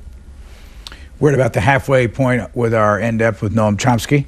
He is a professor at MIT in Cambridge. Here's a look at the outside of his office building where he works, and eventually you'll see where his office is inside. How much time do you spend there? Usually 3 full days a week. What days? Well, for some reason, my classes for many years have been on Thursdays. So Thursdays classes, Tuesdays and Fridays appointments, interviews, other things. How many classes a year or different courses a year do you teach?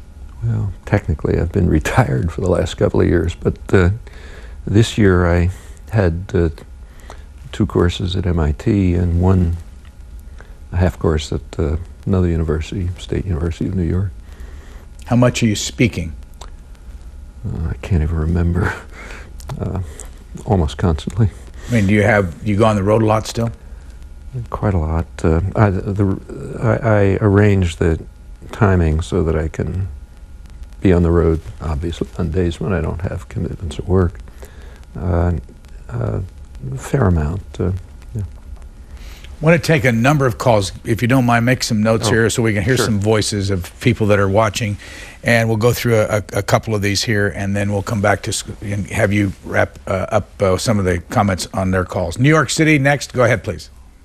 Yes, hi, Dr. Chomsky. A couple of things, and I'll try to make this quick, but a couple of the challenges that you pointed out, the United States being the only superpower and having a much larger role and responsibility in the global community. Some of the changes that need to happen, and going back to the earlier caller's points on sort of socialistic philosophy, I mean, the good for the all is the way I would look at that. It seems to almost oppose the foundation of the United States being more of a capitalistic system where it is profit-driven, and maybe I'm drawing too big of assumptions, but it seems like we're more in a plutocracy than a democracy, and a lot of the people who are in a position to make those changes on behalf of the United States also have special interest in their ears from the industrial society, or that's probably propagating a lot of the industrial feudalism, as you've mentioned, and thereby also creating some of the frustration, the antagonism, and resentment against the United States, resulting in terrorism, as we've seen it. So how do you see something like this changing when you've got sort of a disinterested public, or a public that's kind of being kept out of the whole process and about to be even more so with further media consolidations? So I'm just curious to hear your thoughts on that. Let me go to Fall River, Massachusetts. What your question or comment? Yeah, Professor Chomsky, you had already answered my question. But it seems to me you're really holding Israel to a double standard. You say nothing of the fact that no Jews can live in Saudi Arabia or Jordan, but you hold Israel to such a standard. And also, Jewish people cannot visit the Temple Mount. And but when Jews control religious areas, they're supposed to make it available for everybody. So could you address that? Why do you hold Israel to a double standard? Thanks. Denver, Colorado, what do you have to say today? Yes, hi. I just wanted to thank you very much for having Noam Chomsky on the show. This is a great honor, and one of the most important writers in history. But I just want to present a hypothesis, and I would like him to address this. Do you think the recent Sharon move to refer to the O word, as people say, and what appears to be all roads leading to Tehran, as far as military action, do you think the Bantustan, you'll see the point I'm making, do you think the Bantustan model prevailed in Israel? And do you think this was an effort to sort of neutralize the Arab opposition? Because I think it appears to me that the inevitable move for military action will be against Iran, probably within the next year or so. One last one, and then we'll come back to Dr. Chomsky. We go to Palo Alto, California. Good morning, Professor Chomsky, or I guess it's afternoon where you are. Yeah. I have a couple of questions about 9/11, about the terrorists. The terrorists somehow prevented the U.S. Air Force jet fighters from being scrambled in the normal 10 minutes, and they caused a delay of 75 minutes for the jet fighters to be sent up. And they hit the Pentagon with a guided missile because if it had been one of those airliners, there would have been about 100,000 pounds of aluminum out on the lawn there, and that could not possibly have vaporized the way the government said it did. And somehow the terrorists arranged those cell phone calls, and that's been shown by experiment to be impossible. And somehow those terrorists put explosives in the World Trade Center buildings because Columbia University seismographs showed pulses that could only have been caused by explosives at the beginning of the fall of each of those buildings, not as they were actually falling. Now, all of these things, you can read them, for example, at cosmicpenguin.com. That has links to 55 different websites containing information about these facts. All right, sir, thanks. There's a lot there, but maybe you can summarize some of it. Okay. Maybe the easiest way is to go backwards. That's okay. Yeah. Well, the last caller made a number of technical observations, which I'm completely incompetent to comment on. I have no idea whether there were seismographs that showed that there were explosives in the building, and frankly, I'm extremely skeptical. The fact that a lot of material appears on internet sites is not very compelling. The internet is a very valuable instrument. You can learn all sorts of things from it, but anybody can put anything they like up on the internet. That's part of its value, and you have to evaluate the information.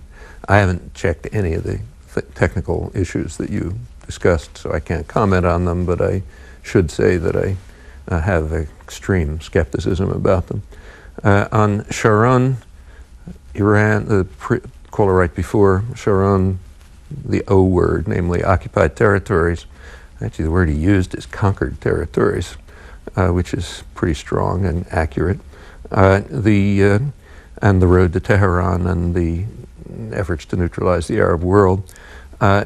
Here, I think we have to be we have to look closely. The Sharon plan and the Bush plan, as far as we have any information about them, is simply a continuation of the Bantustanization process. If you read the Israeli press, which has excellent reporters like Amir Haas and Gidon Levy, who write about this all the time, what they're describing and what you see if you go to the West Bank is just breaking it up into cantons. I mean, the separation wall, which is going from north to south, has already encircled a Palestinian town, Qalqilia, and is virtually destroying it. It was just announced that it's going to go to the east, to settlements to the east, Ariel and Emmanuel. There's a story in the New York Times today about the settlement of Itamar, which is even to the east of that. Whether that'll be included in the separation wall or not, we don't know, but it's a salient, which was in the Clinton-Barak plan that basically cuts the northern sector from the rest.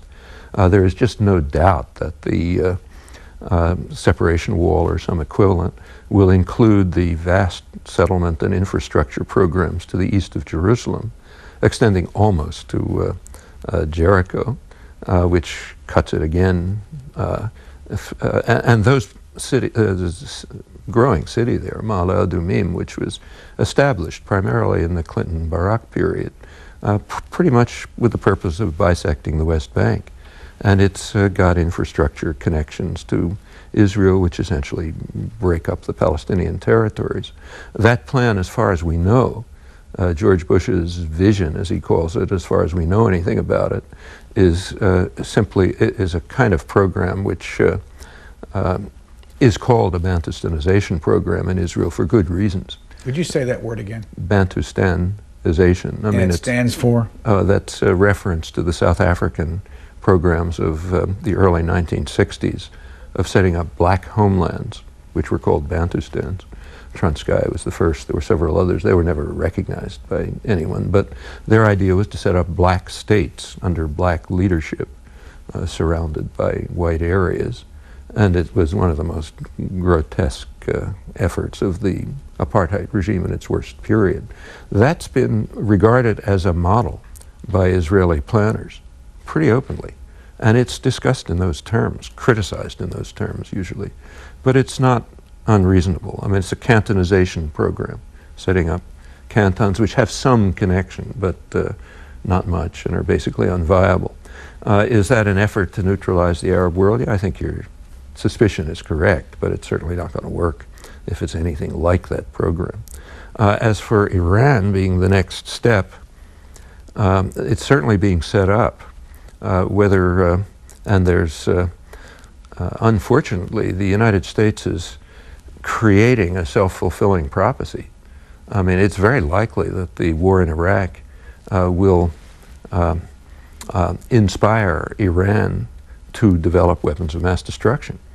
In fact, that's been predicted by intelligence agencies and analysts all over the world, including the United States, that this plan, the national security strategy, the plan to crush by force any potential challenge to U.S. domination, is virtually demanding that potential adversaries create some kind of a deterrent.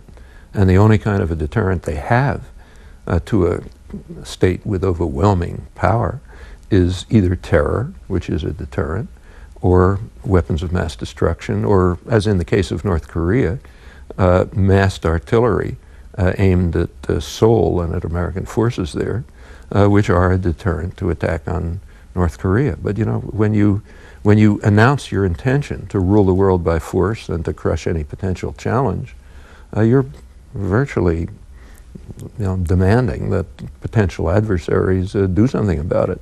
And Iran might move on to develop weapons of mass destruction, which will then be used as a pretext for an attack. However, I personally don't think there's going to be an attack on Iran. The reason is that Iran is not like Iraq. Iraq was defenseless, completely defenseless, and that was known. And that was a prerequisite for an invasion. Iran is not defenseless. I mean, it doesn't begin to compare with the United States in power, but it's not defenseless in the sense that Iraq was. And for that reason, I suspect an attack is unlikely. On the other hand, subversion is not at all unlikely. And according to some American academic specialists who've written on the topic, there are underway efforts to stir up subversive activities and stimulating. Iran's a complicated country, stimulating some nationalist elements like Azeri in the north to build up breakaway movements. It's reported, I can't verify it, by academic specialists that a good part of the Israeli Air Force, over 10%, is permanently stationed in eastern Turkey, presumably at American bases there, and is flying regular reconnaissance over at the Iranian border, probably either for surveillance or intimidation. Whether this is happening or not, I don't know. It's reported from credible sources. And I think something like that is much more likely than a direct attack. And this is contrary to the wishes of the countries of the region and the countries of the world, who have been trying correctly to support reformist tendencies in Iran. These efforts undermine them, and to step by step integrate Iran back into the international system on healthy terms. There are strong reformist tendencies. They have plenty of barriers, but they should be supported, not undermined. So that what you described could be the planning. We don't know. You know, we don't have access to internal plans. But what is the information available suggests something like that. As to Israel and a double standard, I don't quite agree. As I mentioned, I'm just as strongly opposed to the so-called Islamic republics, of which there are a number, which are not states of their citizens, but are dedicated in principle to Islamic rule. And some, like Saudi Arabia, are horrendous. It's one of the reasons why I've been strongly opposed to strong U.S. support for repressive and brutal states like Saudi Arabia for many years. When Eisenhower and his staff were talking about the campaign of hatred back in 1958, they were referring to U.S. support for states like that, oppressive states that have all sorts of horrible legislation, including what you mentioned, and are opposed to democracy and development, and the U.S. shouldn't be supporting them. It's part of the reason for opposition to U.S. policies throughout the region. So I don't agree that that's a double standard. The first question is a complicated one. What kind of a country is this? Well, you know, that's for its people to decide. Take, say, the existence of corporations. That's a major part of our society. We're a largely corporate-run society. Where did corporations come from? Corporations were given the rights of persons about a century ago by courts and lawyers, not by legislation. That's a sharp blow against the classical liberal principles that the country was established on. I mean, Adam Smith or James Madison would have turned over in their grave at the idea that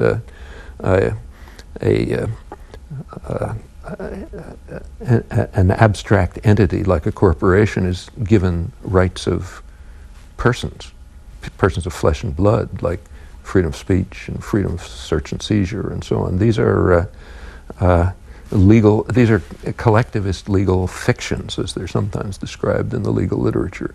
They're basically tyrannies, controlled from top to bottom.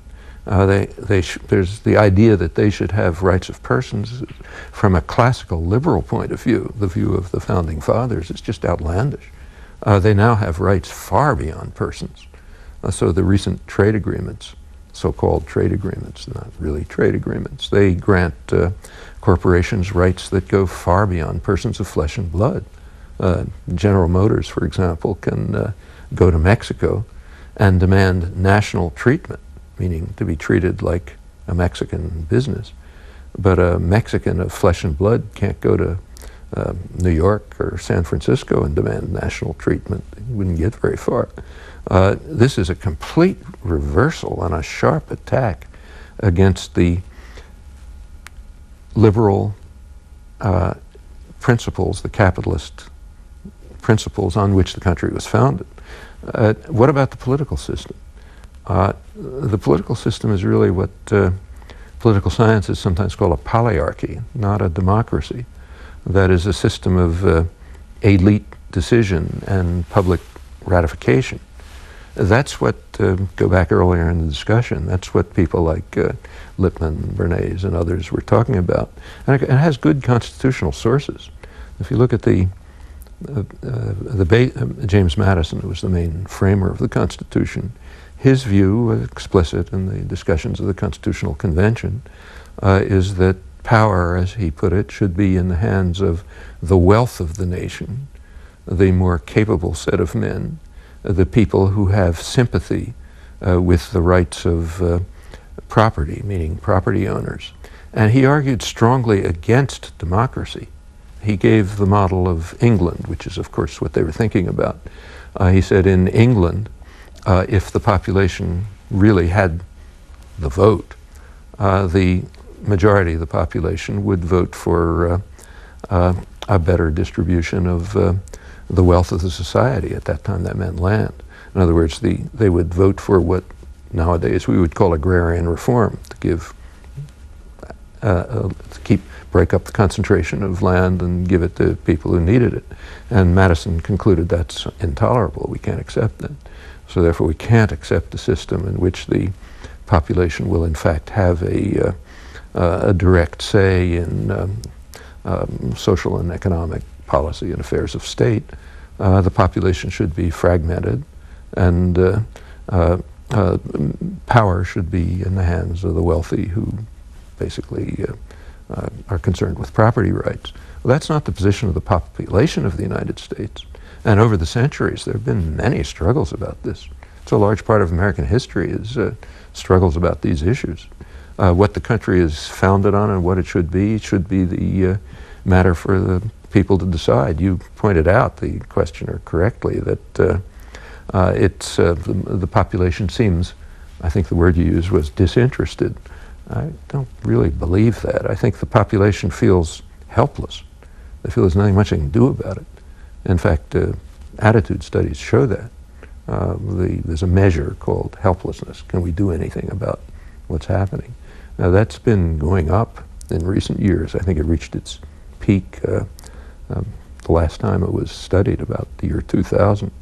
And people do feel helpless. They feel that the government is not doing anything for them. So, for example, in the last presidential elections, 2000, right before the election, so no Florida shenanigans and so on, about 75% of the population didn't take the election very seriously, regarded it as some kind of game involving rich contributors and party bosses and the public relations industry, which crafts candidates to say things that maybe will pick up votes, but that don't let you know where they stand on issues.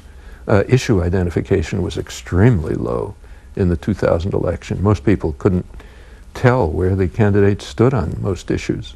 And it's not because they're stupid or incompetent, it's because the election is crafted that way.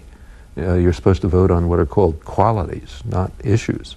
Part of the reason for that is that on major issues, popular opinion and elite opinion happen to be sharply divided. And those issues just don't come up in elections.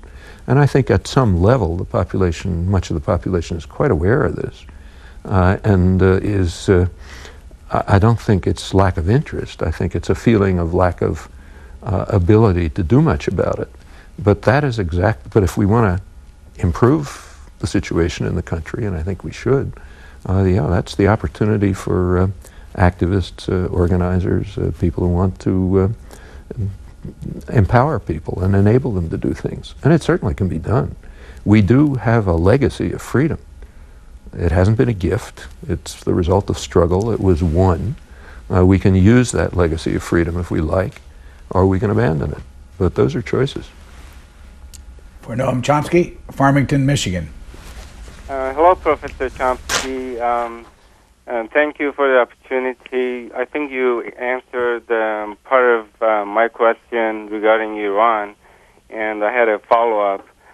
With Bush administration increasing the rhetoric and bringing the drama of war against Iran, I wanted to know your opinion on U.S. policies on Iran and what can Iranians do to confront, in one hand, the repressive regime at home and in another hand, the possible U.S. invasion of Iran. Thanks. Yeah, that's the situation in Iran is extremely difficult within Iran. It's pretty clear that a substantial majority of the population wants to pursue the reform measures which will undermine the power of the a clerical autocracy. And the setup of the country makes that hard. Legislation can be passed, reformist legislation, but then it has to be ratified by the clerical authorities, and of course they always turn it down, so they veto all the reformist legislation. And they've got force behind them. They have military force, paramilitary and military force. So the population is facing a difficult internal situation. Now, that situation, we can help the reformist movements, or we can hinder them. We're hindering them by threatening invasion. That simply gives credibility to more authoritarian and harsh and brutal elements. If a country's under a threat of attack, that's what's going to happen. We see it right here. The way the Bush administration has used the threat of terror, which is real, to impose authoritarian measures and to control the population in ways which are unacceptable. And the same is happening in Iran, of course.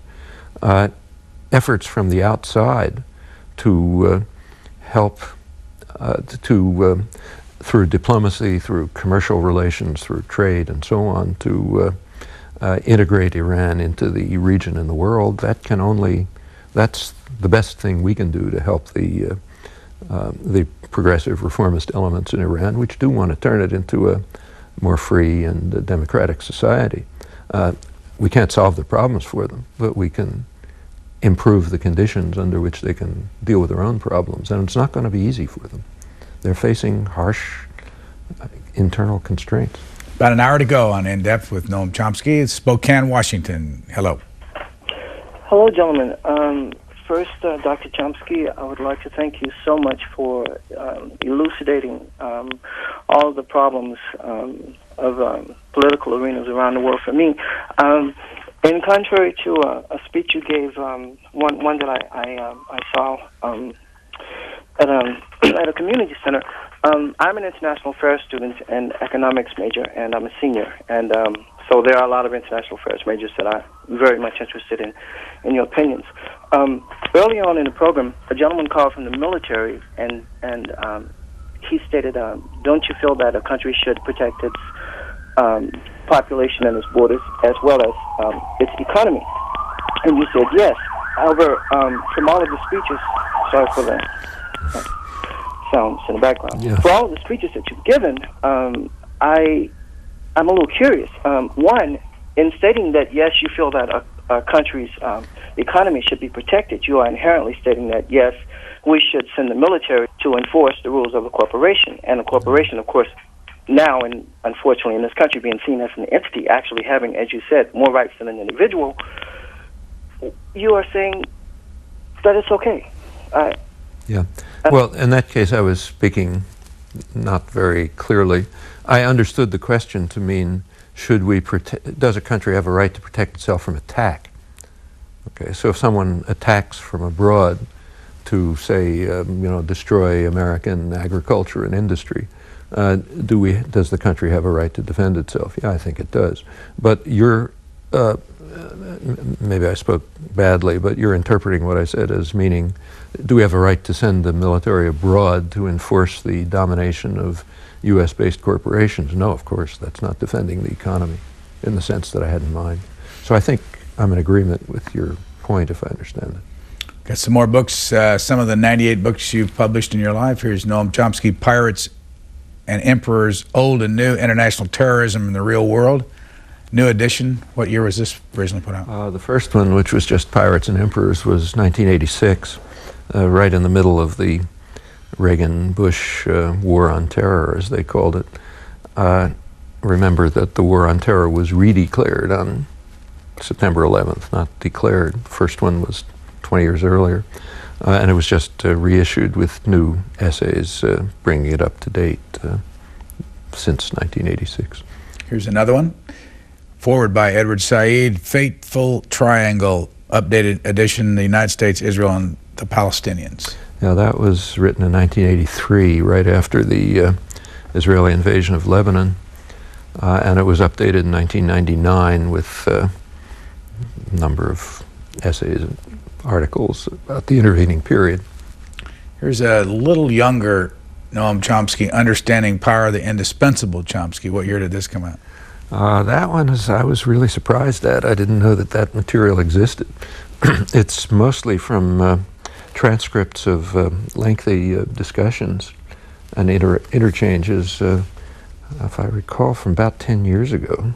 Actually, this particular version is 2002. Well, it was published then. Yeah. But I think most of the material in it is from an earlier period. The two editors, Peter Mitchell and John Shuffle, did a fantastic job of, I don't know how they did it, of finding discussion transcripts, material, putting them together. They also put on the internet. There are no footnotes in the book. They put the footnotes on the internet, and it's really their footnotes. They have elaborate sources, backgrounds, extensive material. It's a terrific reference. I use it all the time. Norton, Virginia, go ahead, please. Good afternoon.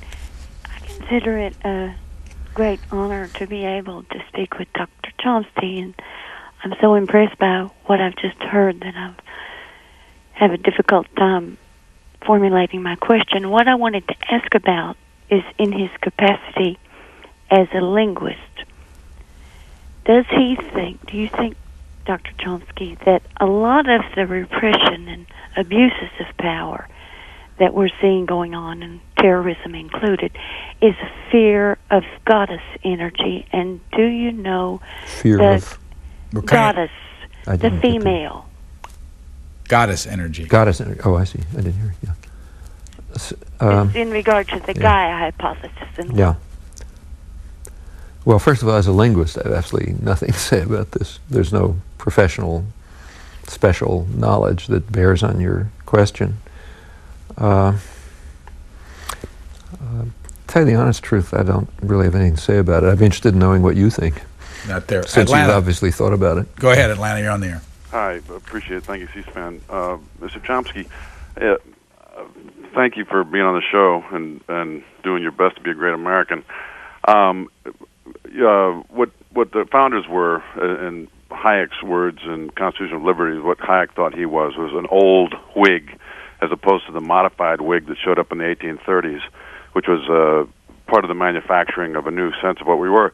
But in your book about Rethinking Camelot, to be a patriot rather than a court dissident, I think you have to look to the actual documents, the proof of senior Bush complicity in the CIA's assassination of President Kennedy, and to suggest that there was no change when we went back to Federal Reserve notes from Kennedy's U.S. notes, as well as the 58,000 who subsequently died in the Roman colony of Indochina. trying to preserve the interests of the 5% Catholics who own 95% of the wealth, is denying a thread in the tapestry of history that the Jews and the Gentiles that founded this country knew about, that was embodied in Jefferson's letter to Samuel Kercheval, identifying the real Antichrist as this engine for enslaving mankind, which is exactly who the corporations that you apparently rail against now represent around the world. I mean, this is the oil industry is Roman Catholic. Cheney and Rockefeller are merely their hired help, and the Bush family funded Hitler. That's what put him on the front of Time magazine as Man of the Year. And you, I understand your reticence to speak to the facts, but when we know we can send up a hue and cry and go after Bush for his complicity by the FBI documents, Kitchell's document of November 22nd, 1963, which you can get, Hoover's document, which Bush denies, but which places him in the CIA a week later, as well as the court case Hunt versus Liberty Lobby, that the jury determined the CIA, in fact, committed the crime. I think a person of your stature has an obligation to the country, particularly your age, none of us got here alive, to call a spade and say what's true if we're going to be a righteous land and the land that all of our ancestors believe this country should be. Well, I agree with you. We should call a spade and say what we think is true. In the book, most of what you talked about I don't know anything about, so I won't comment on, but the specific thing that you did raise, my book, Rethinking Camelot, I wrote it because there had just been, the State Department had just released extensive documentation about the early 1960s, a period which I'm very much interested in connection with Vietnam. It supplemented the mass of information that was already available from the Pentagon Papers and many other sources. When the Pentagon Papers came out, that was an unusually rich source because that was not declassified material. It was material that was not intended to reach the public, so it's kind of like capturing some country's archives. So that was unusually rich material. I was involved in it to some extent and wrote about it right away. That's this book, For Reasons of State, that was mentioned, is mostly about the Pentagon Papers. The new book, Rethinking Camelot, was about this, included the subsequent documentation. In my view, I'm calling a spade the way I see it. The documentation, which is unusually rich, demonstrates as close to conclusively as you can come in matters of history, which is always uncertain, but demonstrates very persuasively that John F. Kennedy was a hawk on Vietnam. He wanted to get the troops out, but so did everyone, but only after victory. He made that very clear and explicit. There is no indication in the documentary record that I can find that he had any intention other than that. And there is furthermore no indication of any significant change after the assassination. The policy continued on course, same people directing it as under Kennedy, pretty much the same people, pursuing the same programs. As conditions changed, their tactics changed, but there's no reason that I know of to believe that he would have done any differently. And the same on other issues. I mean, the assassination was a crime and an atrocity, but the idea that there was any kind of high-level conspiracy behind it seems to me extremely unlikely on the basis of any evidence I can discover, and I've looked pretty hard. Mount Laurel, New Jersey. Good afternoon. Yeah, hi, good afternoon. It's a pleasure to talk to you, Professor Chomsky. I agree with most of what you've said in the past and in this program as well. I have three observations to make that I've collected over the last few months, particularly after watching the media circus with regard to the Iraq War and what happened, unfortunately, after the 9/11 incidents. Firstly, my general feeling is that more and more Americans are being deluded into thinking that they are saviors of the world democracy. You know, it's a feeling, it's a prevalent feeling which is propagated by the media, as you've said it before. It's just like how Britain used to say for India, you know, there's like, we are the people, we are giving the right kind of things to these people, these poor people living in their misery and in the superstition. We are the ones who are like teaching them the art of survival in this new civilized world. You know, it's like that kind of an attitude. The second thing is, one would probably think that after the 9/11, after the grievous misfortune which happened, there would be some humility and some understanding and some feeling among the public to understand the causes of why these things have happened, and also try to understand the sheer feeling of indignity which is felt by people from different parts of the world. But unfortunately, the public is becoming more and more paranoid and deeply mistrustful of people of other races within their own country because of what happened in 9/11. And the third thing is that as far as people like you are concerned, you are one of the few people with the voice of reason, which appear from time to time in different media to undo the propaganda by these mainstream media. But several times, such voices like yours are hijacked by other people like radicals or rock stars or movie stars and things like that. So that all seems to undermine the credibility of the cause that we are trying to portray before America. That is what is right. Where should people really be thinking, Well, those are good questions. They could each take an hour's discussion. On the first, Americans being deluded by the media, we have just seen a spectacular example of that, which has been discussed around the world, I should say. Last September, the campaign began about the drumbeat of war about invading Iraq.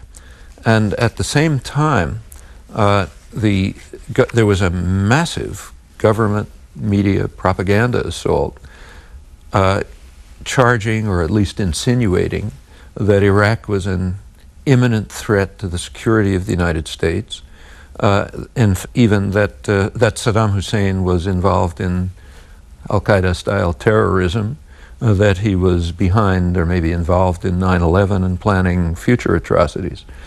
That's been, and that had an effect. If you check the polls very quickly, majority of the population did come to believe that Iraq is a direct threat to U.S. security. The U.S. was alone in the world in believing that Saddam Hussein was a threat. I mean, he's hated all over the place, and rightly, but not regarded as dangerous. So the countries that he invaded, Iran and Kuwait, despised him. I'm happy to see him drawn and quartered, but they didn't fear him. I mean, they knew perfectly well that Iraq was the weakest state in the region. It had been virtually disarmed. Its military expenditures were about a third of Kuwait's, which has 10% of its population. In fact, they had been moving to try to reintegrate Iraq into the general regional system, though they despised Saddam.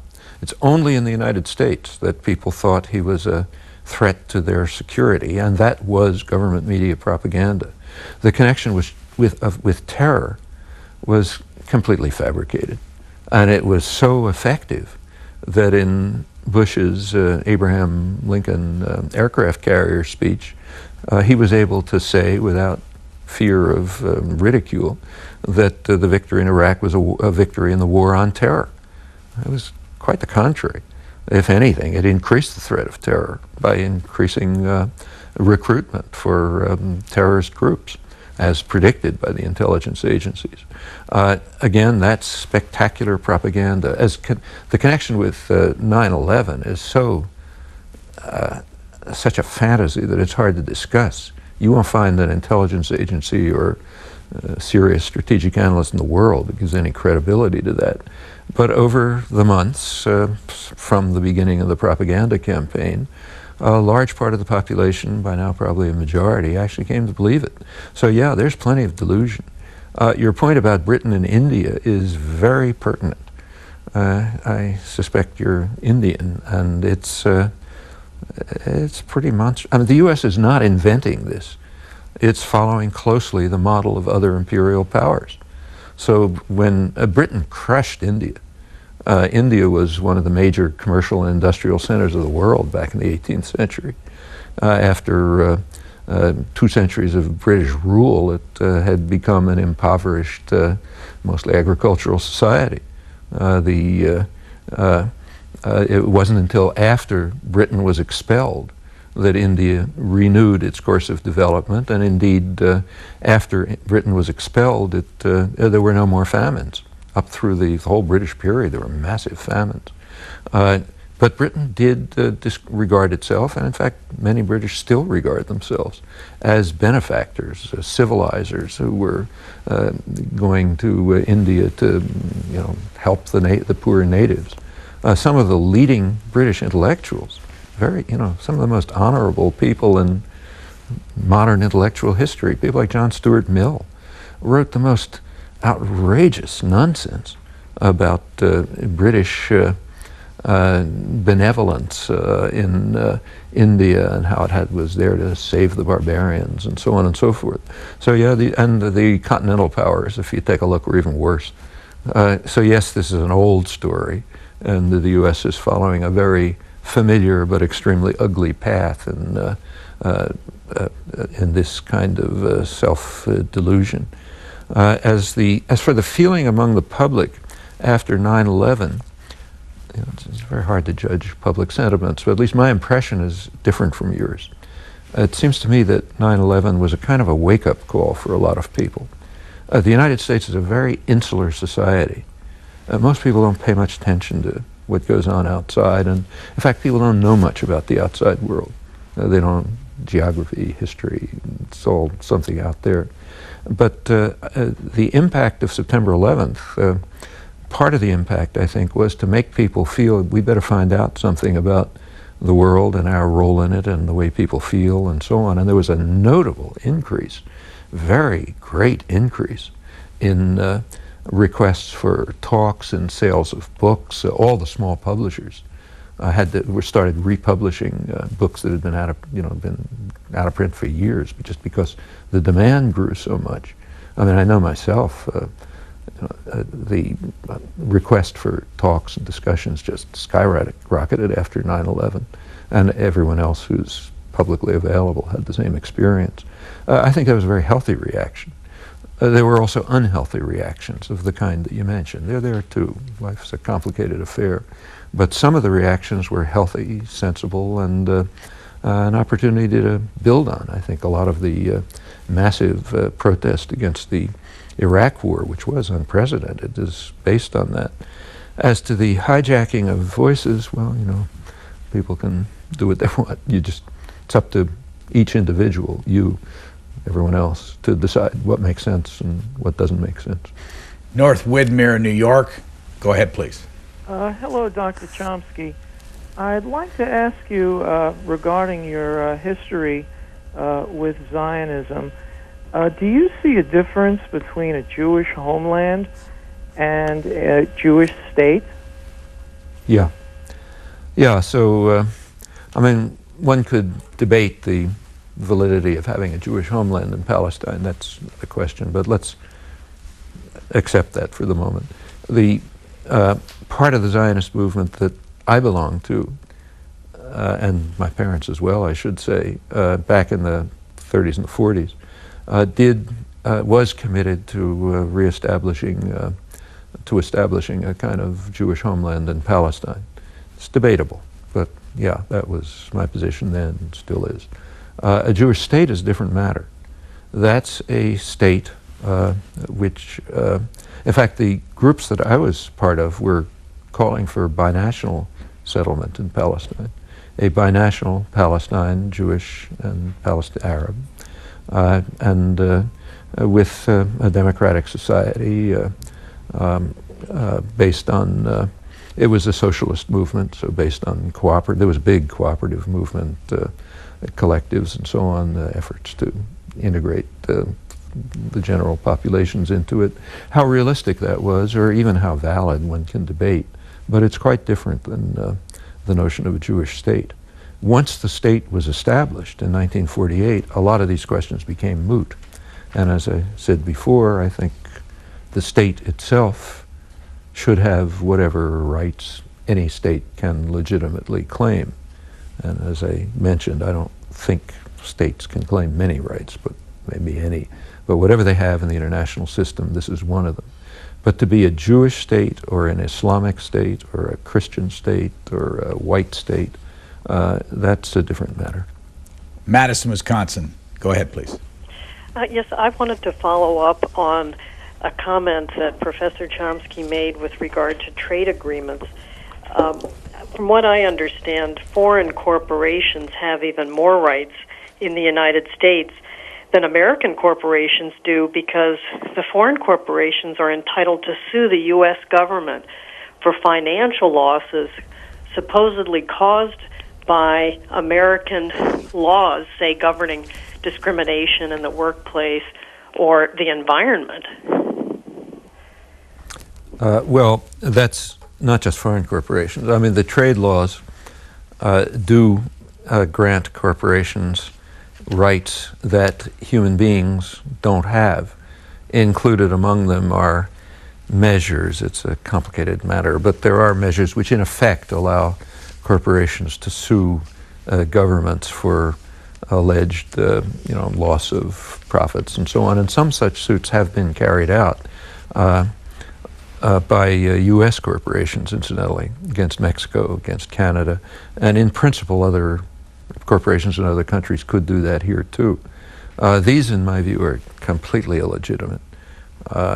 You can't sue Mexico, I can't sue Mexico, but Metalclad Corporation was able to sue Mexico because they claimed that environmental laws passed by a Mexican province interfered with their right to put, I think it was a waste disposal dump there or something, and they actually won under NAFTA rules. But that's mutual. That's not just foreign corporations. Eureka, California. Yes, Professor Chomsky, I have three quick questions for you. They're simple to answer. Other than voting, what can a person do? Is one thing I'd like to know about the current situation. The other thing is, other than the Constitution, what document or one book would you suggest a person read? And third, are you ever going to get your own talk show on radio? Well, to answer the last one, no, I'm never going to have my own talk show. I couldn't handle it, and I'd never get it anyway. On the second question, I really can't mention one book that people should read. It depends on your own interests and concerns. I'm asked a lot to give people, reading lists, but until, the only people who can decide what they ought to read are the people themselves. They know their interests, they know their concerns, they know their degree of commitment. I mean, if you ask a question, what should you read about this and that topic, I may have a suggestion. But what book should you read, I can't say. You want to know something about the history of the United States, one book I'd suggest is a book by an old close friend who was on this program just a year ago, Howard Zinn's People's History of the United States, which I think has just sold its millionth copy, is a terrific introduction to the history of the United States in a way in which it is not usually taught but should be. So that's one suggestion. As far as voting's concerned, voting is a fine thing. I'm glad we have the right to vote, but you have to have somebody to vote for. There have to be issues and candidates and what are called sometimes secondary associations. That means organizations of people who press their own interests and concerns. Then voting can become meaningful. So let's say take the primary system in the United States and just ask how it works. Say New Hampshire primaries. What happens is candidates come to town and they say, here's what I stand for. Vote for me, and then they go somewhere else. The people who are listening to them probably don't believe what they're saying and have no special reason to. But that's not the way a democracy ought to function. The way a democracy ought to function is the people in the town should say, get together, discuss, work out what they think ought to happen in the country. And then they should invite people, either they elect their own candidate, pick their own candidates, which is the best way, or if others are running for office, say, okay, come here, and we'll tell you what we think you ought to do if you're elected. If you don't want to do that, then go away. This is what we want. That would be democratic, more democratic. But until things like that happen on a very large scale, there isn't going to be a functioning democracy. Do you vote? Do I? I tend to vote for local candidates, and as it goes up the scale, I tend to vote less and less because I think they're less and less responsive to the population and less and less and more responsive to external forces. However, it varies, and it's really a particular choice, case by case. El Paso, go ahead. Yes, Dr. Chomsky, I've been a fan of yours for many years, and regarding the last caller's questions, books that should be read, I've read a couple of interest to myself lately that I'd like to hear your comments on. One of them is Ann Coulter's book called Slander, which talks a lot about the liberal media, and I'd like to ask you what you think we in the public can do to get the media, the mainstream media, to respond and give more conservative views and more international views than we're currently being fed by the newspapers and the mainstream media broadcast. My second question has to do with the book by Joan Peters, From Time Immemorial. And I find that a very well-researched book, and I was appalled to learn of the British involvement in the state of affairs that exists now in Israel. And I was also appalled to learn of the delusions that have been passed down for apparently centuries regarding the history between the Israelis and the Arabs in what you call, the Jewish homeland. Thanks, caller. Okay, well, the Joan Peters book, I'm sorry to say, is a hoax, which was exposed and was withdrawn from publication after exposure. And it's now come back, I'm surprised to see. When the book first came, it looks well researched on the surface. What's the point? The book claims that the Palestinians are recent immigrants who came in after the Jewish settlement, and therefore they can sort of go home, and there's no moral issue. It has a lot of footnotes and what look like a lot of sources. It was immediately analyzed very carefully. The best work on it was done by Norman Finkelstein. You can read a detailed analysis of it in his excellent book, Image and Reality in the Israel-Palestine conflict. But he exposed it very quickly. It was also exposed in Israel by some of the leading scholars who pointed out this nonsense. The book had a wonderful reception in the United States. The publishers then made an editorial error and allowed it to appear in England. As soon as it appeared in England, it was demolished by scholars, by journalists, by everyone. It was then kind of withdrawn here. People withdrew their support for it, and it disappeared. I'd suggest you look very carefully at the critical discussion of it before relying on what it says. As for Ann Coulter, I didn't read her book, but talk about the liberal media. It just doesn't make any sense. I mean, for one thing, the media have if you want to say the media are liberal, I can't disagree. I mean, so the journalists tend to support women's choice? Yeah, probably. Do they believe in civil rights? Yeah, probably. But that has almost nothing to do with the content of the media. If you want to, I've written a lot about the media, but I've never talked about liberal conservative bias because I don't think it means anything. You want to understand the media, first of all, take a look at their content. Okay, I gave one example before, the propaganda, fantastic propaganda, which managed to convince people of these credible delusions about Iraq. It's not that the media came out and said Saddam Hussein was responsible for 9/11. But they permitted distribution of those charges uncritically in such a way that the population actually came to believe it. And there's case after case of this. Before this, earlier in the program, I mentioned that you can't find a map in the media of the Clinton-Barack offers of a settlement in Camp David, which was so highly praised. Well, I don't know if that's liberal bias or conservative bias, but it's not a journalistic integrity. If you want people to understand what this proposal was, show them a map. That's the way to decide what it was. And that was withheld. And there's case after case of this.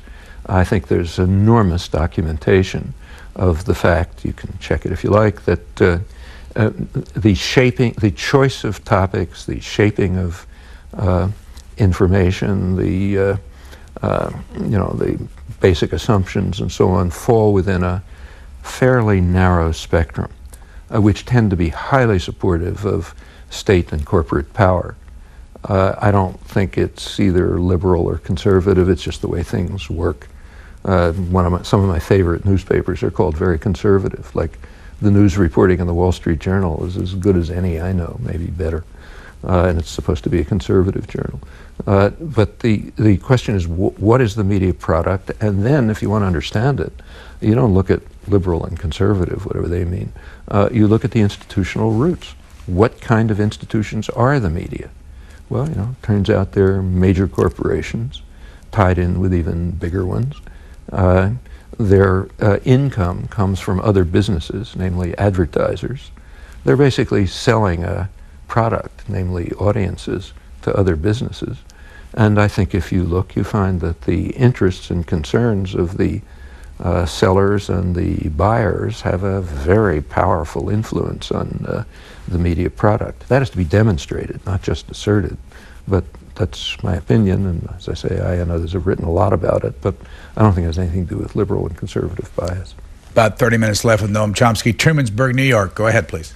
Yes, Dr. Chomsky. I'd like to ask you if you think that the Internet as a source of news has any chance of really breaking the deadlock that you so well spoke of in your book, Manufacturing Consent, and continue to speak about. The Internet has been of tremendous value in education and organization, and in going around the framework of sort of doctrinal control that comes from the main institutions. That's happened here. Most of the activism of the past years has been Internet-based. Take, say, the World Social Forum, which is completely without precedent. It's a huge international movement aiming at a more just global justice, a more just international economic and social political arrangements.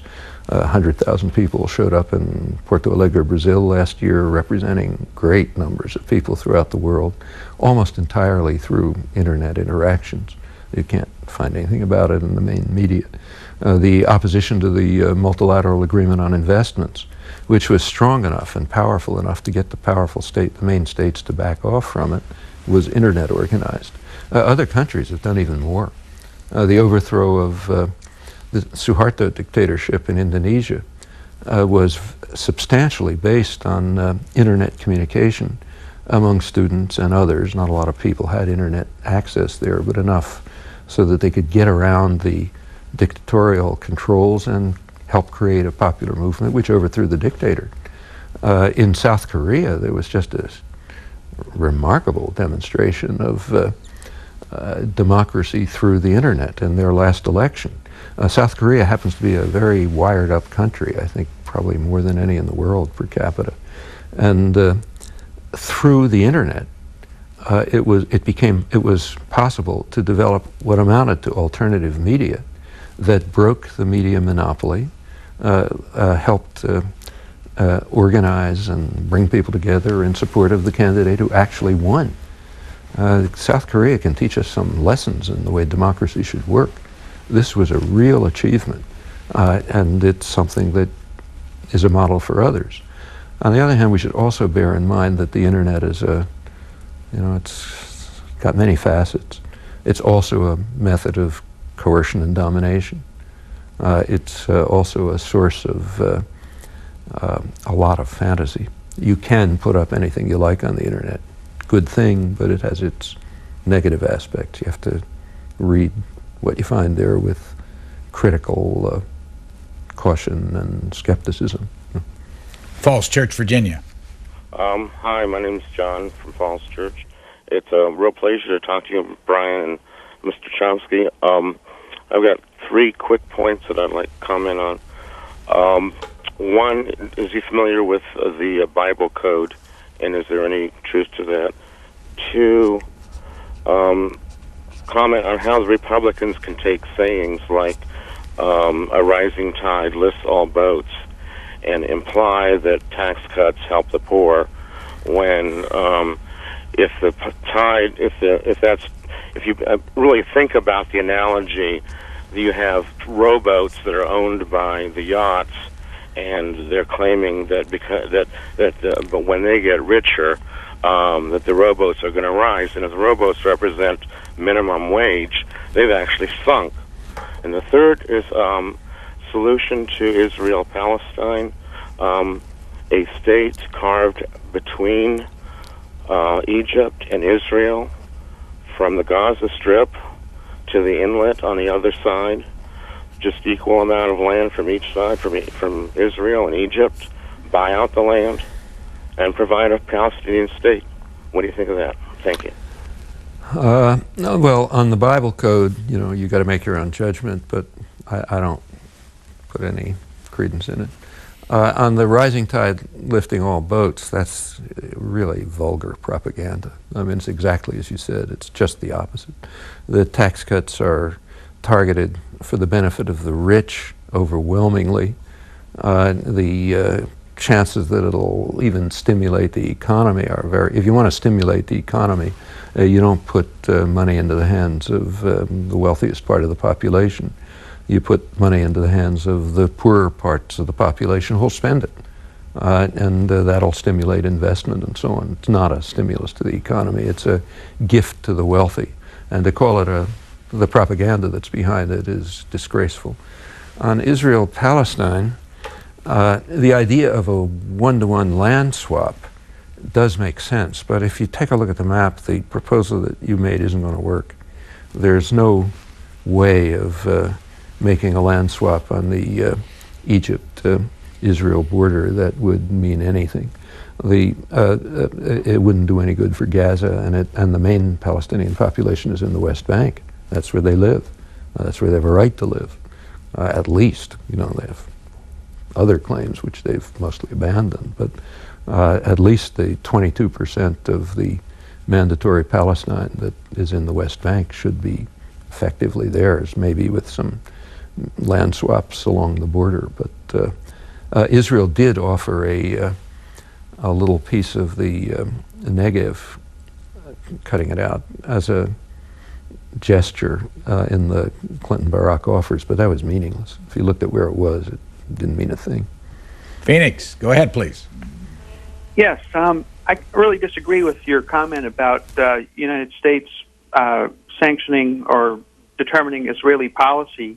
It seems to me and to most Americans that with the $3 billion in aid that we give to Israel every year and the $3 billion in military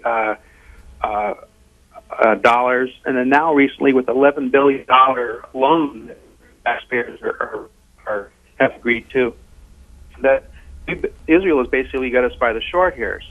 Right now with AIPAC and JINSA giving money to the congressmen, they can't turn around and vote against these things.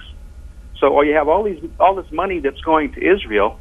It turns around and gets used by the military complex to buy weapons for Israel, and United States citizens losing control over their congressmen, because if they vote against these things, then they get put like Jim Moran, being ostracized for stating the truth. Then you have a situation where you have the Pentagon controlled by Wolfowitz and Pearl and Doc Zackheim, who have $800 million missing in appropriations, that Americans feel helpless in terms of how money is being given to Israel, spent for the benefit of Israel, and then you say that we control Israel. I think you got it entirely backwards. I'd like your comment about that. Yeah, well, it's a topic I've written about a lot, and I won't try to run through it. But there has been a debate for some time as to the sources of U.S., what's called U.S. support for Israel. I don't even like that phrase. I think it's very harmful to Israel. But U.S. support for Israeli expansion and militarism, that's what it is. What are the sources of that? Well, you know, one theory is what you described. It's the lobbies and the influence on Congress and so on. My view is that the record doesn't support that. What it shows, I think, and I've tried to give the evidence for this in print, is that the U.S. relationship to Israel has very closely tracked the conception of Israel as what's called a strategic asset for the United States. I can't run through the record now, but I think if you look through it, you'll find that as Israel was regarded as part of effectively the part of the U.S. system for dominating Middle East oil resources, which is the main concern. Insofar it was recognized as an asset for that, connections with Israel increased. So in 1958, for example, the U.S. intelligence, for the first time, called for more support for Israel because on the grounds that, as they put it, a logical corollary of our opposition to Arab nationalism is support for Israel as as a reliable base for U.S. power in the region, alongside of Turkey and at that time Iran. These are the so-called peripheral states that oppose Arab nationalism. In 1967, U.S. support for Israel shot up, but that was not because of effects on Congress. It was because Israel performed a major service to the United States. It destroyed the center of Arab nationalism, namely Nasser's Egypt, which was regarded as a threat to the oil-producing monarchies and to U.S. domination of the region. Okay, Israel wiped it out. Aid to Israel went way up. And I think the record continues like that. By now, Israel's become virtually an offshore U.S. military base. A lot of, as you mentioned, a lot of the money that goes to Israel comes right back to the United States in military equipment and high-tech industry, and by now they're just very closely integrated as highly militarized societies based on heavily on high-tech military industry.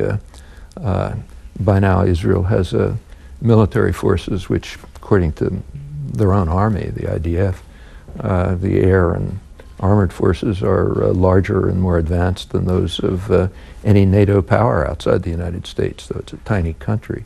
But that's because it's effectively an offshore military base for the United States. And I think when the United States has not wanted Israel to do something and has told them so, they always back down. The lobby goes away, has little effect. But it's arguable. I mean, there's evidence on both sides, and I suggest you pursue it. Boston, you're next. Yes, my question is in regard to the Green Party.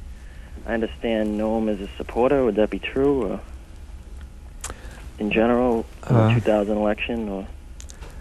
Yeah, I'm a supporter in principle. I had my own view, if you're asking how I thought people ought to vote in the 2000 election, is that I was supported what was called at the time tactical voting. I mean, in states like Massachusetts, where the outcome was clear in advance, I think it made sense to vote for the Green Party as a way of building up an alternative and ultimately important organization in the political life of the country.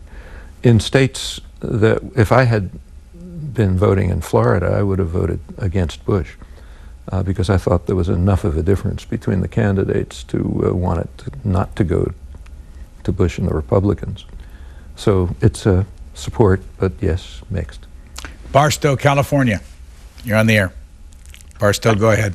Dr. Chomsky, I wanted to ask how you can possibly turn to the UN as some source of moral authority. It seems to me I don't see how it could be regarded as anything other than a totalitarian instrument of the same corporate elites that you claim, whose interests you claim to oppose. Well, the UN is, first of all, the UN, remember, can do nothing beyond what the great powers, primarily the United States, allow it to do. So it operates within a framework set by great power interests. Nevertheless, it does represent a wider range of interests and concerns than any particular country. I don't say it's a moral authority, and I've never called it that, but the UN can become, and to some extent has been, an important and effective instrument for doing many good things in the world. It cannot do so beyond the limits of what the great powers will permit. I have a stack of emails here, and we're running out of time, and if you don't mind keeping the answers short, I'll try to get through a bunch. Bob Feldman thought you might be interested in asking MIT Professor Chomsky, one, is it true that the 12th largest recipient of U.S. Air Force war research contracts in 1999, MIT also provides him with office space for his literary work?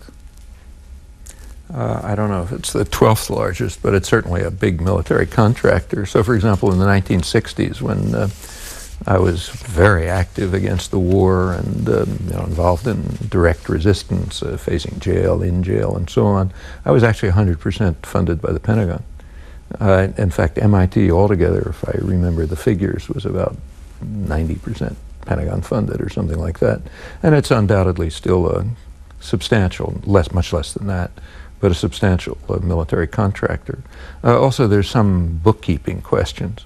So MIT administers laboratories, which are full-time Pentagon laboratories. But whether it's 12th largest or not, I can't tell you. This is from San Francisco, and I'm sorry about the pronunciation. It's Umair, it looks like. I'm curious as to what Professor Chomsky's reaction was to hearing that President Carter was awarded the Nobel Peace Prize. Well, I don't think that the recipients, the Nobel Peace Prize is a very mixed story. In the case of Carter, what he was offered the prize for is what we should be asking about. He was primarily offered the prize because of the Camp David peace agreements in 1978, which established a peace treaty between Egypt and Israel, and that was regarded as a great diplomatic triumph and so on. That's a gross misrepresentation of the facts. In fact, the peace treaty was based on an offer that Egypt made in 1971. In 1971, President Sadat of Egypt offered a full peace treaty to Israel, mentioning nothing about the Palestinians, nothing about the occupied territories, full peace in return for Israeli evacuation of Egyptian territory, Sinai. Israel recognized it as a genuine peace offer, considered it, turned it down because they wanted to expand into the Sinai. The U.S. had to make a choice at that point. Egypt was in fact following the U.S. position, official position. The U.S. had to decide whether to persist in that or to shift it and support Israeli expansion. Henry Kissinger called for what he called stalemate. No negotiations, just reliance on force. The U.S. backed Israel's rejection of the offer. That led almost directly to the 1973 war, which was very dangerous for Israel, very destructive, almost led to a nuclear war. Years of oppression, violence, and terror. Finally, in 1977 and 78, the U.S. and Israel basically accepted Sadat's original offer. I don't regard that as a diplomatic triumph. I think it was a diplomatic catastrophe. Matthew Conover. Hi, I'm a bit of a fan of Mr. Chomsky's work since Picking Necessary Illusions 5 or 6 years ago. Since then, I've read countless essays and interviews and finding American power and the new mandarins rather relevant to current events. However, Mr. Chomsky makes it clear he doesn't like his personal life discussed because he disdains the cult of personality. I completely understand this, but it doesn't stop me from being curious about his life. So I was excited to read the New Yorker profile a couple of months ago. I'm just wondering if Mr. Chomsky also read it and what his thoughts are about it are. I wouldn't comment on it, frankly, but... Did you cooperate? Except to advise you not to take anything in it seriously unless you can verify it independently. It's an attack on a hated political enemy in an attempt to discredit them. You can decide for yourself whether it's right or wrong, but just check anything verifiable in it. Attack on you, in other words. I understand what they're up to. Did you talk to them? I talk to anybody. Any journalist comes into my office, I talk to them. McFarquhar was the woman who wrote the piece, I believe. But that's for you to judge. Just check through anything in it that you can verify, okay, and see what you discover. Hello, Dr. Chomsky. This is from Catherine B. King. Will you give us your severest criticism of the left as a general movement, but also as manifest in today's ethical and political situation? I think we may learn more about how to make things work from such a critique than from the current polemic with the right. So should there be a critique of the left? Will you give us your severest criticism of the left? Well, the left is so amorphous, I don't know what to say. I mean, there are parts of the left that I disagree with radically. There are parts of what's called the left that I support. I just don't know how to comment. I mean, there are many of the positions taken by people who are considered on the left, I think, are completely wrong, others completely right. You have to go case by case. Jerry Stinson of Greenwich, Connecticut. 2 or 3 weeks ago, I emailed Professor Chomsky on the importance of voting George W. Bush out of office in November 2004. His courteous reply expressed agreement that this particular president should not be given an additional 4 years in office. Assuming then that Professor Chomsky believes President Bush is worth mobilizing voters against, I'd like to hear his reasons for believing so. To put it very simply, what's so bad about President Bush? Well, President Bush stands for an international and a domestic policy, both of which I think are extremely dangerous. The domestic policy is what was discussed earlier, to drive the country into a fiscal train wreck through tax cuts benefiting the wealthy, which will lead to the elimination of social programs like those that Ari Fleischer mentioned, Medicare, Medicaid, Social Security, probably schools, others, and return the population to the country to a period before the progressive legislation of the past century, which has very much improved things. I don't think it's perfect, but it's been an improvement. I think that's a disaster. Internationally, the program is exactly what was stated in the National Security Strategy, a call for U.S. global domination through force, with acceptance of the right to attack anyone who might potentially challenge U.S. domination. That's outlandish. I mean, that's a call for us to be submitted to Nuremberg trials. Greenwich, Connecticut, you're on the air. Very ironic. That was my letter you read. If I could just ask the rest of the other question, and that is... This is Jerry Stinson. Is this you, Jerry Stinson? Yes. Okay. I can get the rest of it is they're a candidate declared or undeclared, Democrat or not, who you believe offer a significant alternative to Bush and can win. Is that what you want? That's it. Thanks. Thank you. Well, there are two questions. They're a significant alternative and can win. Like I think Dennis Kucinich offers a very significant alternative, but whether he can ever amass... remember, an election in the United States, unfortunately, is a media campaign, a media show, in fact, based on huge funding, primarily corporate funding. It's a public relations show, and we ought to change that, but that's the way it is. On other candidates, it's a complicated story. I won't comment. New York City. Dr. Chomsky, it's a privilege to speak with you. I was wondering if I could get your thoughts on the U.S.'s most recent immigration policy, where it is drastically reducing the numbers of highly skilled and professional, educated workers from China, India, Pakistan, and other developing countries, ostensibly to reduce unemployment among qualified Americans. And yet, on the other hand, they're freely granting immigration and citizenship to workers from Mexico, Cuba, who are, for the most part, minimum wage earners. I was wondering if you thought there were any political as opposed to economic reasons for this. Well, Cuba is a separate case. I mean, the U.S. has been trying to stimulate immigration from Cuba, but that's because it's been trying since 1959 to bring down the Cuban government. Mexico, again, is a special case. Low-wage Mexican labor maintains part of the lifestyle of Americans by producing extremely cheap exploited labor, which is working under inhuman conditions in the agricultural system. That's a disgrace in itself. As to keeping out more skilled workers, well, there's groups that have power are going to try to protect themselves. And skilled professionals do have wield considerable power. They don't want to be. They don't want competition. What immigration policy should be like is another question altogether. I mean, if we believed in free trade, if anybody believed in free trade, they would accept Adam Smith's principle that free trade is based on free distribution of labor, free movement of labor, and not just free movement of capital. Is that a correct policy? Well, probably not, because there are a lot of other issues that conflict with it about maintaining national cultures and all sorts of other things. So I think it's not easy to state generally what an immigration policy should be like, but the reasons for the choices that you're pointing to, I think, are reasonably clear. I know you said we should make up our own mind on the New Yorker article, but there's a couple of paragraphs I want to read and ask you about it. It has to do with your wife, who is with you today, Carol. Ask her. She's in the other room. How many years have you been married?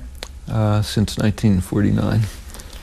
Carol shares her husband's views and has been politically involved herself, but she dislikes the activist existence even more than he does. My life has certainly not turned out the way I expected, she said. To me, the interesting question is, if I were in the position of making the choice to marry now, would I choose him?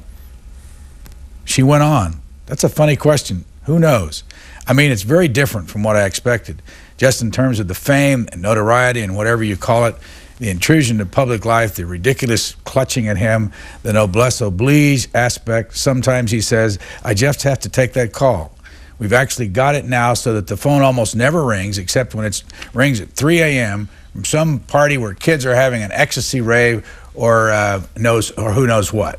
Well, is that in context? Very much out of context and selected in order to present a certain impression. I mean, some of the words may be accurate, but that's the reporter's goal, is to present a certain picture. You can ask my wife how she thinks about that. It's too bad we have more time. We get her out of here. El Cajon, California, you're on the air. Good afternoon. Dr. Chomsky, I'm wondering if you might comment on the failure to find the weapons of mass destruction that were supposedly held by Iraq and the implications that would have for the United States and in the world if no such weapons are found. Thank you. Well, there's out in the rest of the world, it's a big issue. In England, it's leading to major attacks on the government. The former Foreign Secretary Robin Cook just had a long, sharp critique of the government for simply lying to the public. The position of the British government was very simple and straightforward. You know that Mr. Blair said today that he's going to lay out the information which will show that they have found weapons of mass destruction. Okay, I haven't seen that, yeah. But up till now, they have not presented any meaningful evidence. I mean, frankly, I'm surprised. I mean, I would be very surprised if you couldn't find some evidence that Iraq was producing biological and chemical weapons. My suspicion is if you, actually, 40 miles from Washington, last week, someone found, they found anthrax and other bacteria that had been left over from some program, presumably terminated, so they claim. And you're certainly going to find that somewhere or other. But the failure to find the weapons of mass destruction that were claimed and the undermining of specific claims has been pretty remarkable. You'll recall that Colin Powell's position and the official government position here was, his words, the single issue is, will Iraq disarm? If that was the single issue and you can't find weapons of mass destruction, that means plenty of fabrication. And in fact, the intelligence community itself is up in arms about this. We got one call left and we're finished. Noonan, Georgia, go ahead, please. Noam, I was wondering if you had any thoughts on the late John Rawls' theory of justice. Thanks. We've just got a minute. Yeah, well, he's an extraordinarily important philosopher and a wonderful person. I knew him. It's a tremendously important book. It revitalized political philosophy in the 20th century. Your immediate future? You're here in Washington to do something later today? I got a talk, as usual, this afternoon. Back to Boston, more talks, more. Next book? Writing a book, middle of a book, almost finishing a book right now. When will it be out? As soon as I find enough scattered moments here and there to put in the final pieces of it. You're in the fall, I hope. You're 74 years old? Yeah, coming up to 75. Plan to retire anytime soon from all of this? Formally, I retired a couple of years ago, but that's formal, just bookkeeping changes. No, I don't see any major changes in the future. If you've just joined us, we've had 3 hours with Dr. Noam Chomsky. He's based at Massachusetts Institute of Technology.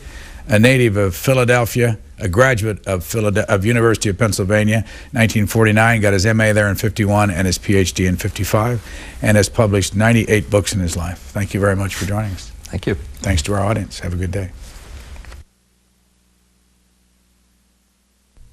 You've been watching In Depth with Noam Chomsky. If you missed any portion of the 3-hour interview, you can see this program again at 6 p.m. Eastern and tonight at midnight Eastern. Next month on In Depth, Carlo D'Este. For 3 hours, the Patton and Eisenhower biographer will discuss his complete body of work, including Bitter Victory, Decision in Normandy, Fatal Decision, A Genius for War, and his latest, Eisenhower, A Soldier's Life, just released in paperback. Sunday, July 6th, live at noon Eastern. In Depth with Carlo D'Este. Hello and welcome to Day 2 of Book TV's live coverage of Book Expo, the nation's largest book trade show, which is going on this weekend at the Los Angeles Convention Center. We're here inside South Hall, where today 2,000 exhibitors, 1,200 publishers, and about